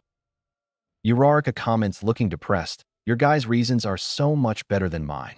Yaoyorozu asks curiously, "What's your reason, Uraraka?" Uraraka blushes embarrassedly before she quietly answers, "Money." Jairu asks with a quirked eyebrow, "Money?" Uraraka then explains as she looks down, "You see, my parents own this construction company, and they haven't been getting a lot of contracts for the past few years. We're even having trouble making ends meet. They spent all their spare cash just to send me to UA. I just want to be a hero so that I can make lots of money and give my parents an easy life." Yaoyorozu and Jairu look at Uraraka sympathetically before Izuku walks up to Uraraka and places a hand on her shoulder, causing her to look at him before he says, "Uraraka, that is a noble goal." Uraraka's eyes widen in surprise. "You're trying to become a hero in order to provide for your family, and you're using your powers in order to help people. You have absolutely nothing to be ashamed of. I'm only becoming a hero simply because of a memory. If anyone here has a shallow reason for trying to become a hero, then it's me." Uraraka opens her mouth, but Yaoyorozu cuts in, "That's not true, Midoriya." Izuku turns as they all look at Yaoyorozu, who has a determined expression. "Your reason for wanting to be a hero isn't shallow. You have lost so much throughout your life because you were quirkless. You were treated so horribly because you were quirkless. You've had your hopes and dreams taken from you because you were quirkless. Yet, you're still hanging on to the one thing that you wanted most in life. So no, your reason is not shallow. Izuku stares in shock before Jairu adds with her own determined expression. Yeah, you had every reason to become a villain, but you decided to become a hero instead. You had a choice to be good or evil, and you didn't even have emotions to stop you. But you're still trying to be a hero anyway. Uraraka jumps in also with a determined expression as she looks at Izuku. You have taught us just how unfair the world is. You've shown us just how cruel the world can be. You've given us the opportunity not just as heroes, but as people to help change it, so that nobody has to go through what you did. Izuku looks between his three friends with a shocked expression before he feels his lips slightly curve upwards into a light smile as his eyes soften. Thank you. The girls are all surprised by Izuku's smile, and this time Izuku actually does feel something, gratitude. As Uraraka looks at Izuku's smile, she feels her heart skip a beat as she blushes lightly as she thinks he looks so handsome when he smiles. After 3 weeks, it's finally the day of the sports festival. Class 1A are all waiting in their designated waiting room in their gym uniforms. Most of them chatter among themselves until Todoroki walks up to Izuku, who is sitting at a table with his eyes closed. Midoriya. Izuku opens his right eye as he looks up at Todoroki. Objectively speaking, you're far stronger than me. However, that gives me all the more reason to beat you. Everyone looks at Todoroki and Izuku before Izuku replies with both eyes open now. If you plan on beating me, then you're going to have to use more than half of your power. Otherwise, you won't even force me to use more than a quarter of mine. Todoroki glares at Izuku angrily before Kirishima steps between them. Easy, guys. We're all friends here. Todoroki walks away as he states coldly, I'm not here to make friends. Not too long afterwards, they're called out to the field. As they walk out, Present Mike announces their arrival along with the other classes. Midnight, acting as the umpire, says into the microphone, and now to give the speech, we have Izuku Midoriya. Izuku calmly makes his way up onto the stage and in front of the microphone stand. Shigaraki, staring at a TV screen, says aloud, That's him, sensei. He's the one who beat Nomu. All for One hums curiously from his own room as he too is watching the sports festival. I can't wait to see what he's capable of, but at least we have his name now. Shigaraki replies with a grin. Now we just have to convince him to join us. Kurojairi isn't the type to question Sensei's ideas, but he definitely has a bad feeling over this one. Izuku asks into the microphone, what is a heart? This gains everyone's attention as well as curiosity. People occasionally refer to it when making speeches. They speak of it as though it were something they could hold in the palm of their hand. However, more often than not, the people who give speeches only mention the heart in order to gain support. Politicians, businessmen, even heroes speak of this so-called heart in order to change the polls by making themselves seem more sympathetic and therefore appealing. They wish to make themselves appear as though they're good and morally righteous. But as the saying goes, looks can be deceiving. Izuku continues, I've met many people who pretend to be good in front of the public, but are actually cruel behind closed doors. Izuku's former teachers and classmates who are watching the sports festival start sweating nervously as they realize what Izuku is going to say. Believe it or not, but a little over a year ago, I was diagnosed as quirkless. My peers treated me like trash. They would verbally and physically abuse me while using their quirks, which, as many of you know, is illegal. Inko begins to tear up as Izuku had never told her what he endured, but she was suspicious. They would call me worthless. They'd say that I was useless, that my father left because I was quirkless. Most of the heroes are disgusted by what they're hearing along with the students. However, the teachers weren't much better. In fact, I'd argue that they were worse. They would often humiliate me in class. They'd ignore or even just watch in amusement while I was being beaten. On occasion, they would even encourage it, and if I ever complained, then they'd say that it was my fault for being weak, for being quirkless. The teachers all start to realize just exactly how bad Izuku was treated, as well as start to understand why he lost his emotions. For 10 years of my life, I went through hell. However, one day during my final year, one of my classmates had told me that if I really wanted to be a hero, then I should pray for a quirk in my next life and take a swan dive of the roof of a building. Everyone in the stadium gasps in shock except for Class 1A and Aizawa. Inko holds her hands over her mouth as she cries. Sensei comments, perhaps it'll be easier to convince young Midoriya to join us than I initially thought. Kurojairi thinks to himself, if we try to force Midoriya to join us, he might just turn on us. Nedzu immediately decides to track down every teacher Izuku had at every school he went to, have their teaching license revoked, and arrested. He's also going to look into each student that Izuku went to school with and blacklist them from becoming heroes. Izuku then comments, "You'd think that at some point along the way I would have gotten used to hearing stuff like that, but I was an emotional kid back then. However, that wasn't even the worst thing that happened to me that day. Everyone who didn't already know what Izuku went through think to themselves, what could be worse than that?" Izuku continues, "After school let out, I met a top-ranked hero. Heroes are supposed to inspire people to do good and be good to others. So, since I thought that they'd at least give me some confidence, I asked them if I could become a hero even without a quirk. All Might looks down in shame while everyone else thinks, I don't like where this is going. Izuku answers, he said, sorry kid, but no, I don't think you can be a hero without a quirk. Even though Aizawa had already heard the story, it still pisses him off beyond belief. But now the rest of his co-workers are feeling his righteous fury along with Nedzu. A lot of the heroes who have non-offensive quirks are pissed off. Even a few heroes with offensive quirks are angry. Izuku then says this hero was supposed to have a heart of a hero, but he was just like everyone else, and hearing it from not just a hero, but a top-ranked hero, hurts so much more. They left shortly afterwards, not even giving me a second glance, leaving there in my pain, despair, and anguish. All the pain and suffering I've held back over the years finally flooded my mind, and as I was drowning in my hopelessness and despair, my quirk finally manifested. When it did, I realized that I no longer had any emotions. All the pain and despair I felt was just gone. It was like a heavy burden had been lifted off my shoulders, and at the time, I never wanted to get them back. Izuku then looks down. However, when my mom had learned about my quirk and how I lost my emotions, she cried. When I heard her cry, I wanted to comfort her. I wanted to tell her that everything was all right.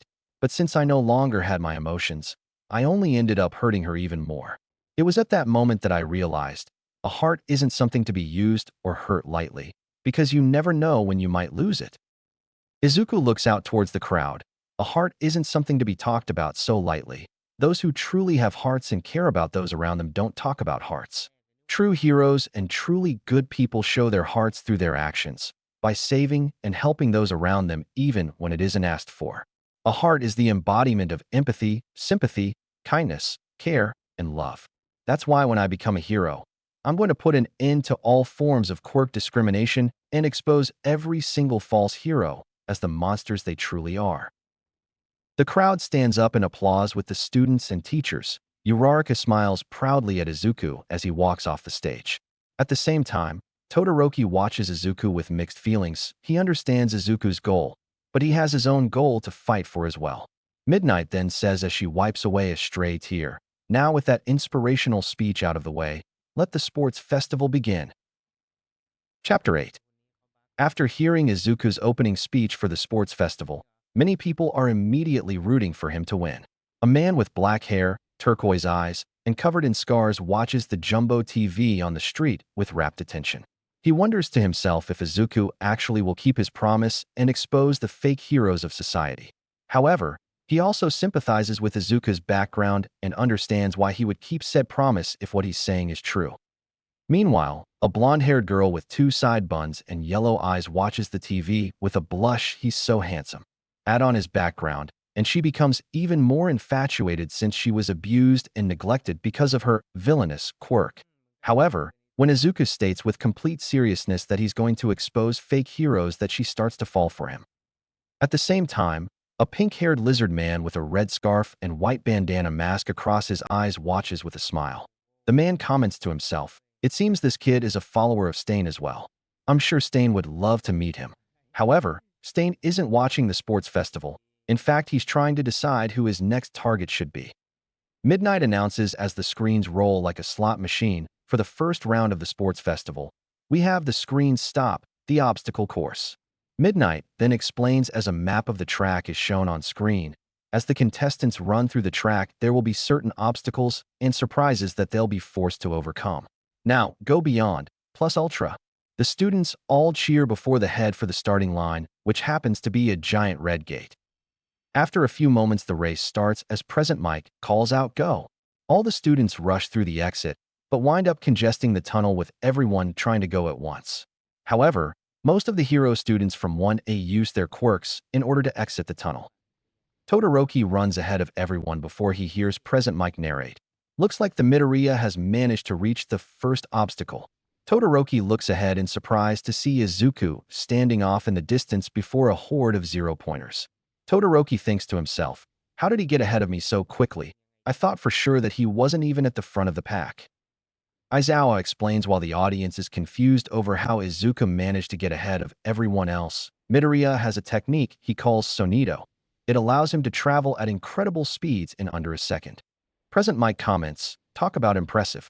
Guess the little listeners got to go fast. Aizawa groans in annoyance of Present Mix's joke. Izuku looks up at the zero-pointers looming over him and thinks about using his Zero, but decides against it. He doesn't want to use one of his most powerful attacks right off the bat. Besides, it's not like he can't just simply rush through them. Izuku uses Sonido to make it to the other side of the area without the robots even realizing. Meanwhile, Todoroki has finally reached the area and uses his ice in order to freeze them while they're off-balanced. Todoroki thinks to himself irritably, does Midoriya think this is some sort of game or something? Present Mike then announces, wow, it looks like Midoriya just sped past all the zero-pointers and already made it to the second obstacle. Izuku stands before a cliff with several wires stretching outwards connecting to different platforms that connect to each other. Honestly, Izuku could have just simply used Sonido all the way to the finish line, but he doubts the audience would appreciate that. So instead, he decides to jump from one platform to the next in quick succession before he finally makes it to the other side. Present Mike comments, wow, looks like Midoriya just passed through the second obstacle like it was nothing. Aizawa replies, Midoriya possesses incredible strength and has an ability he calls Pesquisa. This ability enhances his perception of everything and everyone around him. It's almost like a sixth sense. From what I understand, he can also use this ability in order to gauge his opponent's fighting capabilities. Even with what they've seen so far, almost every hero can tell just how powerful Izuku is with his super strength, super speed, and enhanced perception. Todoroki runs across the wires while freezing them as he glares at Izuku's back. Izuku then uses Sonido to reach the next obstacle. Present Mike then announces, it looks like Midoriya has made it to the final obstacle. How is he planning to overcome it? Izuku could very well Sonido over the mines, but that'd just be anticlimactic, so instead he decides to quickly but efficiently run at normal speed between the mines. However, as Izuku is about a quarter of the way through, Todoroki freezes the ground and thus Izuku's feet. Izuku looks back with his emotionless expression to see Todoroki with an angry expression running towards him. Izuku wonders to himself, what's he so mad about? However, Bakugo is flying behind him by using his explosions to propel himself forward. Get back here half and half. Izuku then thinks to himself, now Bakugo, I can understand. Izuku breaks the ice before he Sonidos to the finish line. Since the minefield has been frozen, there's no point in pretending that it was actually difficult. As Izuku appears in the stadium, confetti shoots out. As Present Mike announces, Izuku Midoriya has taken first place. The crowd cheers while Todoroki comes in second place and Bakugo comes in third, both feeling intense frustration. Todoroki glares at Izuku while more contestants pass the finish line. Meanwhile, Bakugo simply looks at Izuku as he thinks, I knew I wasn't going to take first place. Midoriya is just too strong. However, Bakugo turns his attention towards Todoroki with a glare. Half and half thinks he can win this fucking festival while only using half of his power. If Midoriya doesn't beat that stupid idea out of his head, then I will. Uraraka walks up to Izuku after she finishes with sweat running down her face and a smile. Can't say I'm surprised that you took first place. Izuku looks at her before Yaoyorozu and Jiru walk up to them. Jiru comments, honestly, I was expecting you to just clear the entire course in the first few seconds. Izuku replies with a shrug, I could have, but I felt that the audience deserved to see what I was capable of, but I wasn't expecting Todoroki to freeze the ground there at the end. Yaoyorozu nods in agreement. I know what you mean. After he froze the ground, it wasn't even an obstacle anymore. Midnight then states with a crack of her whip, now, on to the second round. The screens begin to roll again before they finally stop. King of the Hill. Midnight explains, all of you will be splitting off into groups of 3 or 4. Each group will try to earn the most points. A map of the field shows where rings around the hill with different colors and numbers to indicate what points those areas are worth. The areas you see on screen are the amount of points you'll receive. The bottom is worth the 10 points, while the one at the top is worth 50 points. Points will be given out after each minute. The group with the most points wins the round. Each teammate will earn points for their team. However, Midnight smiles sadistically. The winner of the last round will be handicapped. The students all look at Izuku as Midnight explains they will have to wear a Quirk suppressant anklet, and their team will only receive half of the points they normally would. Now, time to group up. Izuku walks towards Midnight as she hands him the anklet before he cuffs it around his ankle. When he turns around, he already sees most of the people already grouping up.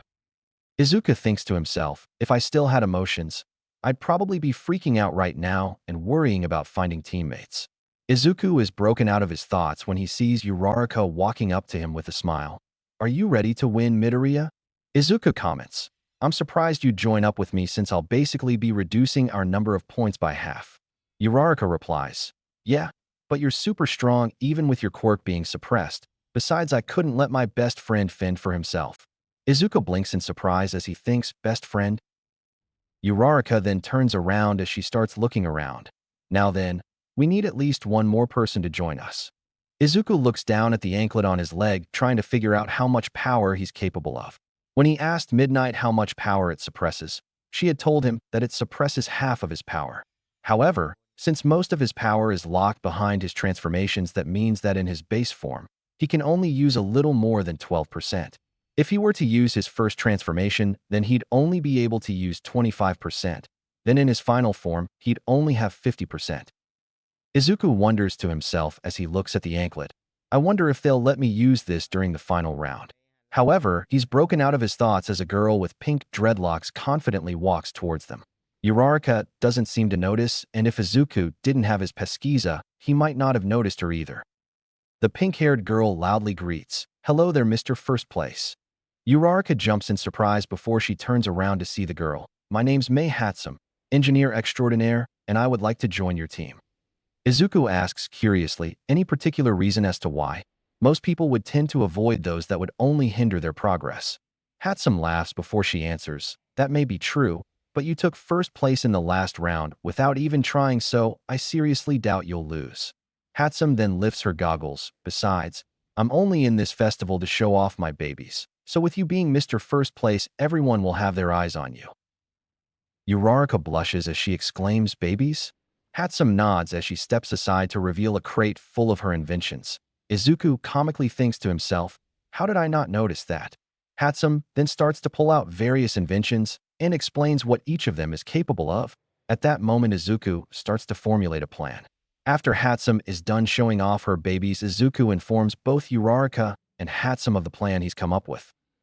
Present Mike calls out when the stadium has been raised into the form of a steep hill. Begin. Izuku sonidos to the top with ease while Uraraka negates her own gravity, while keeping the gravity on the hover boots Hatsum gave her to follow after Izuku, while Hatsum uses a jetpack to fly to the top. As Izuku stands above everyone else on the hill, he notices Ida rushing towards him before sending out a quirk-powered kick, which Izuku blocks by raising his right arm. Izuku then uses a kick of his own to send Ida tumbling back down. While Izuku's back is turned, another contestant tries to go in for a surprise attack before Uraraka grabs them and throws them aside before releasing her quirk. At the same time, Hatsum uses her net gun in order to trap another contestant before Uraraka asks, are you alright, Midoriya? Izuku nods in affirmation. I'm fine. Now let's hold the line. Make sure to use the gear that Hatsum gave you. Uraraka replies with a determined expression. Right. The three of them then proceed to fight off a horde of students aiming for the top, while also watching each other's backs. Bakugo launches himself into the air above the hill as he yells out angrily, Deku. Izuku turns to face Bakugo with his same emotionless expression as Bakugo falls towards him with his hand outstretched before letting out an explosion at the point of contact. As the smoke clears, Bakugo has a hold of Izuku's left arm, which he used to block the explosion. Izuku comments, giving away your position during a fight isn't what I would call smart. Izuku then kicks Bakugo in the stomach, causing him to fall down the hill before he fires off a few explosions to regain his footing. Bakugo screams angrily as he launches himself upwards, ready to attack Izuku again, but is intercepted when Hatsum shoots him with her net gun. Izuku looks over at Hatsum before nodding in gratitude, even if it wasn't necessary. However, immediately afterwards the ground is frozen in a sheet of ice. Izuku looks to his right to see Todoroki looking at him before he sends out a wave of ice. Izuku shatters the oncoming ice with a wave of his left hand before he slams down his right foot to shatter the sheet of ice. Izuku sonidos in front of Todoroki before hitting him in the chest with the palm of his right hand, causing him to slide back before Todoroki creates a slab of ice to prevent himself from falling. Izuku glances out of the side of his eye to see Uraraka looking at him worriedly before he subtly shakes his head. Uraraka nods in understanding as she continues to defend her position at the top of the hill alongside Hatsum. Todoroki comments, "You aren't even taking this seriously." Izuku looks at Todoroki, who he sees is now upset. "You could have easily won the first round within seconds, but you held back the entire time." Izuku counters, "Coming from the one who won't even use half of his power, that doesn't mean much." Todoroki coldly replies, "At least I'm using half." Uraraka and Hatsum fight the oncoming onslaught of contestants not too far from each other. Uraraka uses her quirk in order to toss people aside, while Hatsum uses one of her many gadgets in order to repel them. At one point, Uraraka notices an opponent has managed to sneak past them and is currently behind Hatsum with their quirk at the ready. However, Uraraka catches the opponent by surprise before throwing them aside, which catches Hatsum's attention. Hatsum smiles at Uraraka, "Looks like I owe you one." Uraraka smiles at her appreciation before Hatsum aims her net gun over Uraraka's shoulder to take out an opponent behind her. Uraraka looks back to see the fallen contestant before she looks back at Hatsum with a smirk. "Looks like that makes us even." Hatsum then tosses Uraraka one of her babies before the two of them return to their respective positions in order to fight of the enemies that re-approaching them. However, as time passes, the sooner people begin to realize that it's pointless to fight against Izuku's team. Izuku is far too powerful even with his quirk being suppressed. Uraraka negates the gravity of anything she touches, making close combat pointless. And Hatsum is practically a one-girl army with her babies, not to mention that she gave Uraraka some of her gadgets. Todoroki rushes towards Izuku, who sidesteps out of the way, but Todoroki, being as well trained as he is, manages to maintain his footing on the shattered ice. Todoroki comments, "You always use your quirk in order to intimidate your opponent. You've never taken a single fight seriously since we started at UA." Izuku asks seriously, "Are you trying to use arguments that could be used against yourself?" Todoroki yells angrily, "Unlike you, I have a reason for only using my right side." Izuku quirks an eyebrow before Todoroki rushes towards him. Todoroki manages to grab hold of Izuku's arm with his right hand before he starts to freeze him. However, even with Izuku's powers being suppressed, he manages to break the ice around him with his strength before tossing Todoroki aside. Todoroki asks quietly why. Izuku narrows his eyes at Todoroki before he says loudly, "Why are you holding back? This is our chance to show the world what we're capable of, and you're not even going to use even half of your power." Izuku asks curiously as he tilts his head slightly, "Why are you so angry?" Todoroki looks at Izuku in surprise. "You're getting angry at me for doing the same thing that you're doing. Doesn't that seem a little hypocritical?" Todoroki clenches his teeth in anger. "I have my reasons." Izuku counters coldly, "Everyone has a reason for doing what they do, so I fail to see your point." Todoroki clenches his fists before Izuku says, "I have a reason for not using my full power, or even half of it. Any higher than 25%, and any action I take will cause massive damage. Any higher than 50%, and my power becomes unstable. If I were to use 100%, I can't guarantee that I won't accidentally destroy a city in the process." Todoroki asks with a glare, "And how do we know you aren't lying?" This gains Izuku's attention. "How do we know that what you're saying is even true? If it were true, then why haven't you shown everyone what you're capable of?" Todoroki then yells out, "You're heartless. You have no emotions. Everything means absolutely nothing to you. So why wouldn't I believe you're lying?" Izuku replies, "You're right." Todoroki's eyes widen in shock from Izuku's admission. "I am heartless and I don't have emotions. To be perfectly honest, I don't particularly care about what happens to this world or the people who live in it. I could very well destroy everything, and I had every reason to, considering how this world has treated me since I was 4 years old. I could have killed my former classmates. I could have killed the hero who crushed my dreams. I could destroy everything in the world without a shred of remorse." As Izuku speaks, Todoroki feels a twinge of fear as his tone remains scarily calm. However, you're wrong about everything meaning nothing to me. Izuku starts to walk towards Todoroki. The only reason I haven't done any of that is because of my mom. Even though she never believed in me, she still cared about me. Todoroki takes a step back. I've also come to realize that not all people are as cruel as the ones I had previously met. There are those who genuinely care and worry about my safety despite knowing what I'm capable of. Todoroki takes another step back. There are also those who, despite knowing I have no emotions and no heart, still try to get close to me. Izuku is now in Todoroki's face. Besides, who's to say that I'm not telling the truth?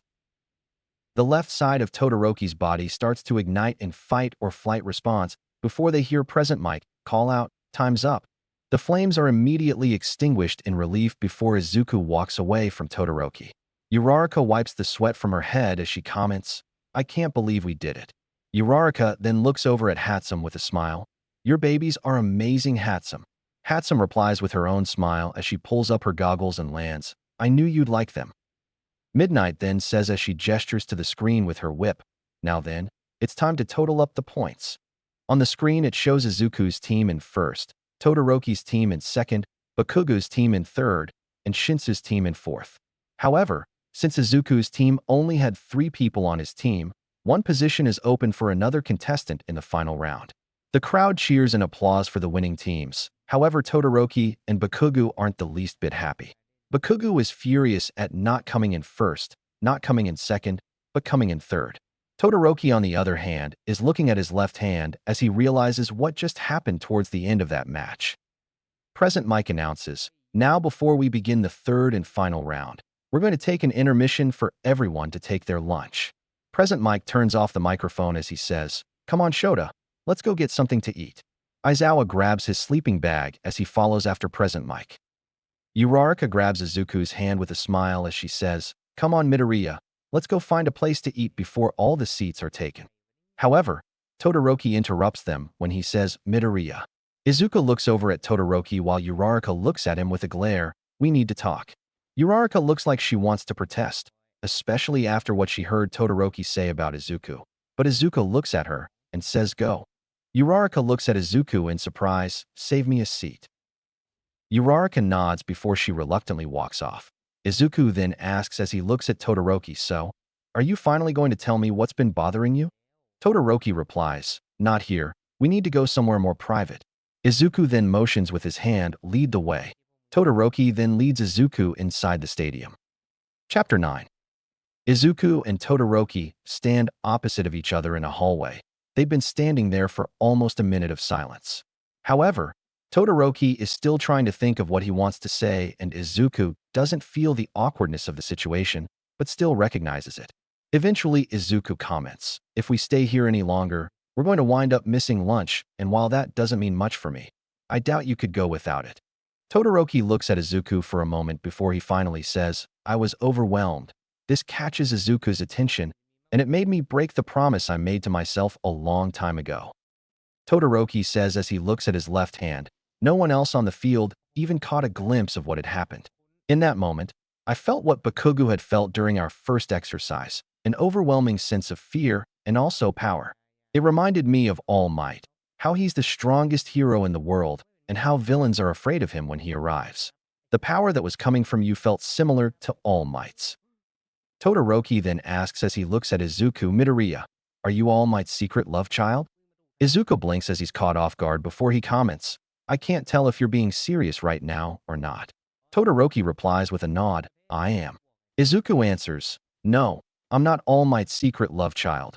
My sperm donor divorced my mom and abandoned us when he found out I was quirkless. I can't even remember what he looks like or what his voice used to sound like, but his existence is inconsequential." Todoroki hums in interest, "I see, but it's still strange that All Might would be teaching at UA where you're attending. Add on to the fact that you two are similar in the aspects of strength and power. It would make sense if you were." Izuku's eyes narrow. "My sperm donor's name is Hisashi Midoriya. He has a fire-breathing quirk. There is absolutely no relation between All Might and myself." Todoroki counters, "Unless that's the cover story you're using." Izuku then asks, "What is the point of your questions if you aren't even going to believe my answer?" Todoroki thinks for a moment before he answers, "My father is the hero Endeavor. He's been after All Might's position as number one for years. So, if you're similar in power to All Might, then that gives me all the more reason to beat you no matter how strong you claim to be." Izuku then asks, "Is this some way of trying to make your father proud?" Todoroki glares harshly as he answers, "No." Todoroki recomposes himself before he asks, "Have you ever heard of quirk marriages?" Izuku's eyes widen as Todoroki explains, they became a problem in the first few generations of quirks after they became widespread. There were those who sought out potential mates solely with the intention of creating powerful offspring. Many people were forced into relationships. It was viewed as old-fashioned arranged marriages, but clearly it was unethical. Todoroki continues as Izuku clenches his fists. "My father has a rich history of accomplishments and plenty of money to throw at his problems. He bought my mother's relatives in order to get his hands on her quirk, and now he's using me to usurp All Might." A burning sensation emanates from Izuku's chest. "It's so annoying. I refuse to be a tool for that selfish bastard. In every memory of my mother, I always see her crying." Todoroki puts his hand on his scar. "I remember she called my left side unbearable before she poured boiling water on my face." Todoroki then states, "The reason I picked a fight with you was to show what I was capable of doing without having to rely on his damned fire quirk. I'm going to show him that I reject his power." Todoroki looks up only to be surprised by the look of pure fury on Izuku's face. He also notices the black and green energy emanating from his body as his fists shake in righteous anger. However, Izuku soon regains control over his power as the feeling in his chest slowly fades. "I understand." Todoroki is surprised from Izuku's response. "If I were to have gone through what you did, I too would be consumed by hatred." However, Izuku looks Todoroki in the eyes. "If you truly plan on beating me, then you'd better stop holding back." Todoroki glares in anger before Izuku says, "If I were to let you beat me without a proper challenge, then you'd never know if you could beat me with just your ice. On the other hand, if I were to give you a proper challenge, then you must realize that your ice won't be enough to beat me. In either scenario, do you honestly think Endeavor cares in the slightest?" Todoroki asks, "What do you mean?" Izuku explains, "Considering how arrogant and childish Endeavor is, I seriously doubt that he cares about how you surpass All Might. I've studied heroes for as long as I can remember. I've studied their quirks, fighting styles, even combinations and team-ups. However, I've also given them my own personal ranking based on their personalities with the public and how they handle situations. Endeavor was always ranked at the lower end of the spectrum due to his personality and way of treating people, heroes, civilians, vigilantes, or villains. To put it simply, Endeavor is the kind of hero who believes the ends justify the means. So why would he care about how you get to the top as long as you get there?" Todoroki's eyes widen in realization before he asks angrily, "Then why would he try to force me to use his fire?" Izuku answers abruptly, "Because you're hindering yourself." Todoroki jerks back as though he were slapped in the face as Izuku continues, "You have the power of both ice and fire, yet you're only using half of it. In any real-life situation, you'd not only put civilians, but also yourself in danger as well. Considering how popularized heroes are, there's no doubt that people will start to figure out that you leave your left side completely open. And if I were to figure that out in less than a month of knowing you, how far do you think your career will go once villains figure it out?" Izuku then says, "Besides, you say that you don't want to be controlled by Endeavor, yet you're playing right into his hands by allowing him to control every part of your life." Todoroki asks, "What are you talking about?" Izuku answers, "Everything you've done up to now has been despite Endeavor. Every action, every thought, everything has been because of Endeavor and nothing else. By allowing your judgment to be clouded by your hatred for Endeavor, you're ultimately allowing him to control every part of your life." Todoroki's eyes widen before he looks down at his left hand before Izuku says, "If you truly want to get back at your father, then do what I do." Todoroki looks back up to see Izuku's cold, emotionless eyes ignore his existence. Todoroki stares in shock. "You are not Endeavor. I'm not All Might. And they're not us. Therefore, they are inconsequential to our lives or our choices. In All Might's case, it's because I have no relation to him. In Endeavor's case, it's because he has no right to call himself a hero, husband, or father. He's nothing but trash, so treat him like trash." Izuku starts to walk away as he comments, "I believe this conversation is over, but funnily enough, I'm grateful to you." Todoroki looks at Izuku, who is only a few steps away, because now I know that my emotions aren't entirely gone. As Izuku walks away, he and Todoroki both realize that what Izuku felt was rage. Even though it has faded, it hasn't disappeared. When Izuku enters the cafeteria, he finds Uraraka, who's sitting with their fellow classmates with an open seat beside her with a tray of food in front of it. Izuku takes his seat beside her, which causes Uraraka to jump in surprise before she realizes that it's Izuku. Jairu greets. "Hey Midoriya, where have you been?" Izuku answers as he looks at Jairu. "Todoroki wanted to talk to me about something." Kaminari asks curiously with a mouthful of food, "What about?" Izuku answers as he looks at Kaminari. "I don't think Todoroki would like for me to tell anyone." Kaminari nods in understanding before Uraraka asks, noticing Izuku's tense shoulders, "Are you alright?" Her expression then turns angry. "He didn't say anything mean, did he?" Izuku looks at Uraraka, mildly surprised by her seemingly protective behavior, before he answers, "No. Although I did learn something." Yaoyorozu asks curiously as she looks at Izuku, "Oh, what did you learn?" Izuku answers as he looks at Yaoyorozu as his nearby classmates look at him. "I've learned that my emotions aren't entirely gone." Everyone's eyes widen in shock from Izuku's answer before he explains, "Ever since the entrance exam, I've been having these strange sensations. They don't happen very often, and I didn't really know the cause of them. The first emotion I felt was when Uraraka was trapped with the zero-pointer behind her." Everyone looks at Uraraka in surprise and worry as she continues to look at Izuku. "When she was reaching out and calling for help, I felt something that I hadn't felt in a long time.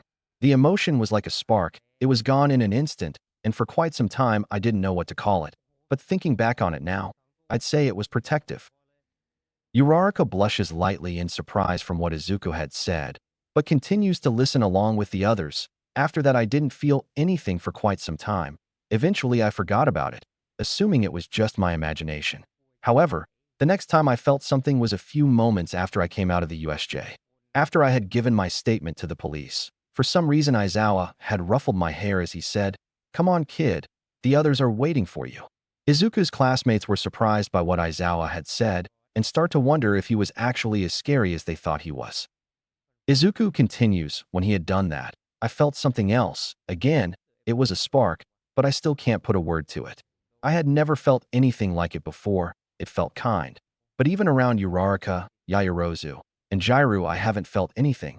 Plus, I've had little interaction with Aizawa prior." Azui comments, "It sounds to me like Aizawa was proud of you for what you did." Izuku looks at Azui before Kirishima adds thoughtfully, "Yeah. Plus what you described kinda reminds me of something a dad would do." Izuku replies seriously, "Aizawa is not my father." Kirishima then says as he looks at Izuku, "Well, yeah, I kind of figured, but my dad has kind of done the same thing." Kaminari adds with a smile, "Yeah, mine too." Ida then says, "Mine as well." Their other classmates also nod in agreement with Kirishima's statement. Jairu then comments, "You know, Midoriya, I've noticed you talk about your mom and how much she means to you. But what about your dad?" Izuku looks at Jairu before she explains, "I mean, in your speech you said that your former classmate said that he left because you were quirkless, but you never said that it was the truth." Izuku thinks back to his speech before he replies, "I suppose that's true." Izuku then looks at Jairu as all eyes are on him. "To be honest, I don't really know why my dad left. My mom had told me that he had to go to work overseas, but she never brought him up, and as a kid when I'd ask about him, she would just say that he was fine. Though she never explicitly stated, I'm fairly certain that he left my mom because of my quirklessness, which isn't too surprising if I'm being honest." Ashido yells out angrily, "Seriously?" Everyone looks at Ashido in surprise. Out of all the things he could have done, he decides to leave his wife and son just because you were quirkless. Izuku shrugs before he replies, "That's just how it is being quirkless." Everyone looks at Izuku sympathetically before Yaoyorozu says, "You never told us how you learned that your emotions aren't entirely gone. You've only told us what lead up to it." Izuku looks at Yaoyorozu as he answers, "During my talk with Todoroki, he told me some things about himself. When he told me, the emotion I felt wasn't a spark. If I had to compare it to something, it'd be a raging inferno. What I had felt was pure anger." Some of Izuku's fellow classmates gulp in fear of the idea of Izuku being angry, but it has now faded. Uraraka notices Izuku's wording before she asks, "You said it's faded? Is it still there?" Izuku looks at Uraraka before he answers with a nod.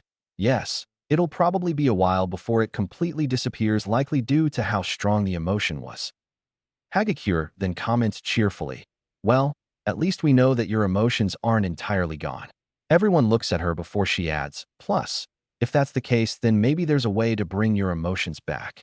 Izuku looks down thoughtfully before he replies, "Perhaps." Yaoyorozu says aloud, "From what you've told us so far, it seems that your emotions only come out when you face something you aren't used to." Kirishima asks with a quirked eyebrow as he looks at Yaoyorozu, "What do you mean?" Yaoyorozu explains, "When you felt your first emotion, it was out of a desire to protect and save Uraraka. Your second spark of emotion came from when Aizawa expressed pride in you for what you had done. Then your third emotion came out when Todoroki told you something that greatly upset you." Yaoyorozu continues, "Perhaps the reason these feelings are able to come out is because you didn't feel them very often when you still had emotions. Of course, I have no evidence to back this up, and it's only a theory at this point, but it would seem to be a likely possibility due to your past.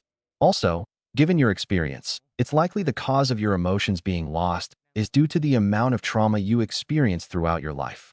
Your last emotions were overwhelming pain and despair, so in order to save and protect yourself, your brain could have simply cut off all emotions. Although, that isn't to say that your quirk doesn't play a part in it, but it certainly explains why you lost your emotions in the first place." Izuku hums thoughtfully while their classmates are slightly disturbed by the theory. "It certainly sounds plausible. The emotions that I felt recently aren't emotions that I felt very often before. I was mostly the source of most bullying, so I didn't have the opportunity to protect someone else very often.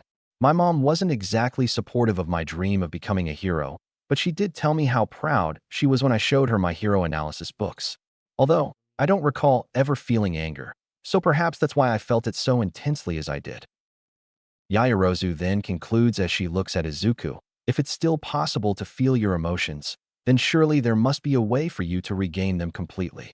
Uraraka comments happily with a beaming smile towards Izuku, "You hear that, Midoriya? You could finally get your emotions back." Izuku replies with a nod, "You're right, Uraraka."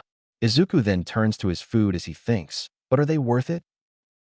As his classmates chatter amongst themselves, he wonders, "Is regaining my emotions what I want? All they've ever caused me is pain and suffering. Why would I want them back? I'm better off without them. I'm stronger, faster, smarter, and much more efficient than I was back when I still had emotions. I don't have to combat against irrational emotions when I have to make decisions that most others would find difficult. In the long run, remaining as I am is far more suitable than if I were to regain my emotions." Izuku then thinks, "However, I know my mom wants me to return to my previous emotional self. I can tell that looking at me as I am now causes her pain that I'm unable to help her deal with since I lack the ability to empathize with her, and every time I try to comfort her, it comes out hollow. If I were able to regain my emotions, then I'd be able to ease her pain. But what would happen if I did regain my emotions? Would I become weaker, or would I lose my quirk entirely? If that's the case, then coming to UA would be pointless. After all, quirkless people can't become heroes." Izuku is brought out of his thoughts when the announcement of the third round is about to begin, so he goes to dump his tray before he heads back out into the field of the stadium. As he and his fellow students stand before the now constructed rectangular arena, Midnight announces, "Now then, it's time for the tournament portion of the festival."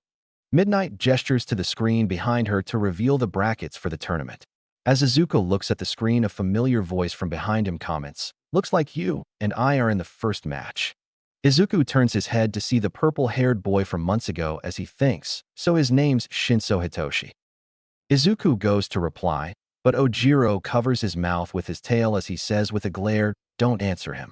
Shinso smirks before he walks away before Ojiro lowers his tail, and Izuku asks, "Why'd you stop me?" Ojiro answers, "It has to do with his quirk. I know that it may seem like cheating, but as a friend and fellow classmate I feel like I should help you."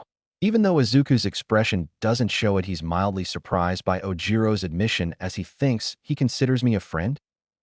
Chapter 10. Notes. See the end of the chapter for notes. Chapter text. Izuku sits across from Ojiro in waiting room A. Ojiro explains, "When the second round was announced, and people were going around picking their teammates, I remember that Shinso guy had walked up to me and asked if I wanted to join his team, but when I went to answer, I found myself unable to move or speak. It was like I was in some sort of haze, but shortly before the round started, I found myself on Shinsu's team. Ojiro looks at Izuku seriously. I believe that Shinso has a brainwashing quirk, one that doesn't work unless you reply to him. Izuku hums with interest. I see. That's quite the useful quirk he has. Ojiro bites out with frustration. It's disgraceful. Izuku looks back at Ojiro, who is looking down angrily. He forced me to join his team against my will. He used me like I was some sort of pawn. Izuku then asks, how did you expect him to win? Ojiro looks back up at Izuku in surprise as Izuku stares at him with cold, analytical eyes as he repeats, how did you expect him to win? Izuku explains, it's obvious that being a general education student, that people would overlook him. They believe that his quirk was either too weak to make it into the hero course, or that his quirk wasn't an offense-based quirk in order to get him into the hero course. In either case, there's no doubt in my mind that the only people who would have accepted him would be the ones who had no other choice unless he used his quirk on someone. Ojiro argues while seeing Izuku's point. Yeah, but it's still not right. He didn't know I was going to refuse, and he took my choice away from me. Izuku then counters, but you were going to refuse, weren't you? Izuku's statement hits Ojiro hard as he swallows before he nods, why yeah. Izuku then says, let me ask you something, Ojiro. Ojiro looks at Izuku as he wonders what Izuku is going to say. Let's say for argument's sake that during your hero career you come across a villain you can't defeat the way you are now. The villain has a hostage whom they are ready and willing to kill while you have absolutely no backup. How do you plan on defeating the villain in this scenario? Ojiro answers in confusion, but you just said that I couldn't defeat him. Izuku corrects, I said you can't defeat them the way you are now. So what would you do? Izuku elaborates, would remain steadfastly righteous and let the villain take an innocent life, as well as who knows how many others due to your own inability? Or would you taint yourself with evil in order to destroy an even greater evil? Ojiro's eyes widen in shock from Izuku's question.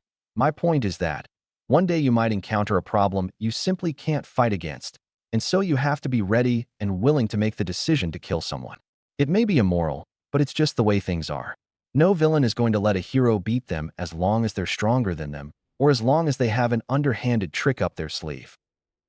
Izuku continues, villains will take advantage of any and every weakness you give them, even going to far as to use your own morals to stop yourself. In this line of work, you can't waste a single moment on hesitation, because when you get right down to it, it's the civilians, yours, and the villains' lives on the line, and you will have to make a decision on which one must be sacrificed. Will you hold on to your morals and let an innocent person die? Or will you be willing to take the life of a villain if it means saving countless others?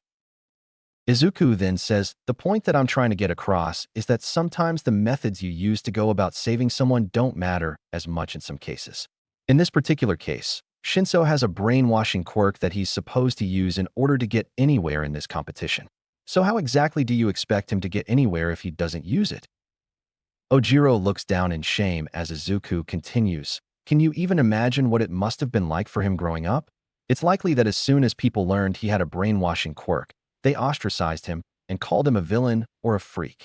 Do you think he had any friends before coming to UA? Do you think he has any friends now? Can you even comprehend the idea that people won't even talk to you simply because of something completely beyond your control? Ojiro answers tightly, no, I can't. Izuku replies still with a cold expression and voice, but obviously trying and failing to emulate compassion. I'm not saying this to hurt you, but merely to get you to understand what it must have been like for Shinso. He used his quirk on you, because it was the only way he could win and prove himself in the final round. How is that any different from what the rest of us have been doing throughout this festival? Izuku lets his rhetorical question hang in the air before they hear the announcement. Izuku Midoriya and Shinso Hitoshi report to the stadium. Izuku stands up as he leaves. I want you to think about what we've discussed. Don't judge a person simply because of their quirk. Judge them by their character. As Izuku leaves, Ojiro smiles sadly as he says to himself, looks like I've got a long way to go before I can call myself a hero. As Izuku walks through the halls towards the stadium, he hears Present Mike announce, for our first lineup of matches we have the emotionless, but surprisingly complex Izuku Midoriya. Izuku steps out into the light as the crowd cheers for him, versus the dark horse of the general education course, Hitoshi Shinso. Izuku sees Shinso walking towards him before they stand across from each other on the platform. Midnight announces, now, during this final round you may fight, and use your quirks however you please. However, if any of you start getting out of hand, then Cementos and I will be the ones to stop the fight. Now then, let the final round of the sports festival begin. As soon as the match begins, Shinso comments, "It must be nice having such a powerful quirk after everything you've been through." Izuku doesn't reply as he knows Shinso is baiting him, but Izuku doesn't make a move. Shinso looks out to the crowd. "I bet hearing the crowd cheer for you like that would make you really happy. That is if you still had your emotions." Izuku still doesn't reply as he watches Shinso. Shinso looks back at Izuku as he begins to feel frustrated. "I mean, why are you even in the hero course if you can't even empathize with people? Aren't heroes supposed to help, protect, and inspire people? How do you expect to do that when you can't even connect with them on an emotional level?" Shinso then says with a sardonic grin, "I bet you didn't even take the entrance exam seriously. I bet you haven't even taken this entire festival seriously. You talked all big during your speech about hearts and how only imposters speak of them. But don't you realize that that implies that you don't have a heart either? How can you expect to become a hero if you don't even have a heart?" The crowd begins to boo Shinso for his words before Izuku slowly starts walking towards Shinso. Shinso, realizing that Izuku isn't going to answer him, rushes forward as he pulls back his fist and punches Izuku in the face. However, Izuku takes the punch without even flinching or showing any signs of pain. Shinso, now thoroughly frustrated, starts punching Izuku in the chest and stomach. Shinso says as he hits Izuku, "You may have been quirkless, but at least you were never called a villain. At least you still had your mom. At least people didn't hate and fear you because of your quirk. Now you have a quirk and you don't even have a fucking heart. But they still let you into the hero course despite it, while I get shafted the general education course all because my quirk can't affect robots." Shinso pulls back his fist as he yells, "Say something, damn it." Shinso punches Izuku in the face one last time before he starts panting from exhaustion, while Izuku remains unscathed. Izuku then gently grabs Shinso's arm, drawing his attention before he moves his hand to the center of his chest. Izuku then pulls Shinso's hand towards himself as Shinso expects to feel Izuku's chest, but his hand just goes right through. Shinso's eyes widen in horror as he's wrist deep into Izuku's chest before Izuku says, "You're right." Shinso looks Izuku in the eyes, "I don't have a heart." Shinso pulls his hand free from Izuku as he steps away. "The reason I want to be a hero is all for the sake of a memory. For a while I knew that my reason was shallow, that there were many others who have much more worthy reasons than I." However, Izuku walks towards Shinso as Shinso steps back. "One of my classmates who has been trying her hardest to help me told me that my reason wasn't shallow, that the memory I've been doing this for was worth something, and that it was okay for me to hold on to it even if I have no reason to. That memory is the last shred of my humanity. It's all I have left of my former self, and without it." Izuku gets face to face with Shinso. "I'm hollow." Shinso's breath hitches as he falls down, looking up at Izuku before Midnight announces, "Shinso is out of bounds. Izuku Midoriya is the winner." Shinso looks back to see his pinky finger just over the white line of the ring. Then he hears Izuku say, "Sorry for pushing you so far." Shinso looks forward to see Izuku holding out his hand before Shinso asks, "Why are you trying to help me when you don't even mean it?" Izuku answers softly, "Because it's what the old me would have done." Shinso's eyes widen in surprise before he starts to laugh quietly to himself. Shinso looks up at Izuku as he takes his hand. "You're one weird guy, Midoriya."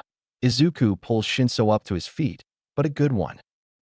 The two combatants shake hands good-naturedly before Izuku raises their clasped hands together, which causes the crowd to cheer. Present Mike comments, "That's the most sportsmanship thing I've ever seen." Aizawa chastises, "Even with everything that Shinso had said and done to Midoriya, he still treats him with respect. As heroes, you all should be ashamed of yourselves." Majority of the heroes in the audience look down in shame. Kirishima comments as he stands up, "That was so manly. Midoriya was taking all those hits and things Shinso was saying to him and still treats him like a worthy opponent." Gyro adds, "I've got to say, it was pretty cool of Midoriya to do that." Ida then states with chopping motions, "We should all learn from Midoriya's example." The class laugh from Ida's antics. Uraraka looks down at the ring, looking at Izuku as she thinks to herself, "You really are amazing, Midoriya." As Shinso and Izuku leave from the same exit, Shinso comments in defeat, "Guess I won't be making it into the hero course after all." Izuku replies, "I wouldn't bet on that." Shinso looks at Izuku as they walk side by side. We still have a spot open in our class, and I wouldn't be surprised if you caught Aizawa's attention since his quirk also doesn't work on robots. Shinso asks curiously, who's Aizawa? Izuku answers as he looks at Shinso, the Erasure hero, Eraserhead. Shinsu's eyes go wide in shock. Seriously? You guys got Eraserhead as your homeroom teacher? That's so amazing. Izuku is somewhat surprised as he's reminded of himself when he used to fanboy about heroes, then asks, I assume he's your favorite hero? Shinso blushes embarrassedly as he looks away, scratching his cheek. Why, you could say that. Izuku then says as he looks forward, don't worry, you made it to the final round. Plus, you're the only student aside from Hatsum to make it to the final round without being in the hero course. Besides, Hatsum is in the support course and wouldn't dare leave it for anything. Before the two parts ways, Izuku says with his hand out to Shinso, I look forward to seeing you in class. Shinso looks at Izuku as he smirks and shakes his hand, right back at you. The two part ways. As Izuku reaches the area where 1A is waiting, he's greeted with congratulations on your victory, Midoriya. That was super manly. Izuku nods to his classmates in gratitude before he takes his seat. Ojiro taps Izuku on the shoulder, causing him to turn around. Ojiro says with a smile, thanks for helping me, Midoriya. Izuku simply replies with a nod, you're welcome. Uraraka, who's sitting beside Izuku, asks worriedly, why did you let him keep hitting you? Izuku answers as he looks at her, he needed to vent out his anger. Besides, I can take it. Kirishima comments behind them, so manly. Uraraka then replies, but you didn't have to do that. Izuku then asks with a quirked eyebrow, isn't that a hero's job description? Uraraka looks at Izuku in surprise before she starts laughing. Yeah, I guess you're right. Izuku lets out a barely noticeable smile from Uraraka's laughter before he looks down at the arena for the next match. Present Mike announces, for our second match we have the Ice Prince himself, Shoto Todoroki, versus Class 1, as residential tape dispenser, Hanta Zero. Zero comments in frustration, come on, why don't I get a cool intro? Midnight then cracks her whip as she yells out, begin. Zero shoots out his tape as he tries to swing Todoroki out of the arena, but Todoroki unleashes a giant glacier, which shocks everyone. Izuku thinks as Todoroki begins to melt the ice after being declared the winner, you're still letting Endeavor control you. I guess I have no choice but to break that control.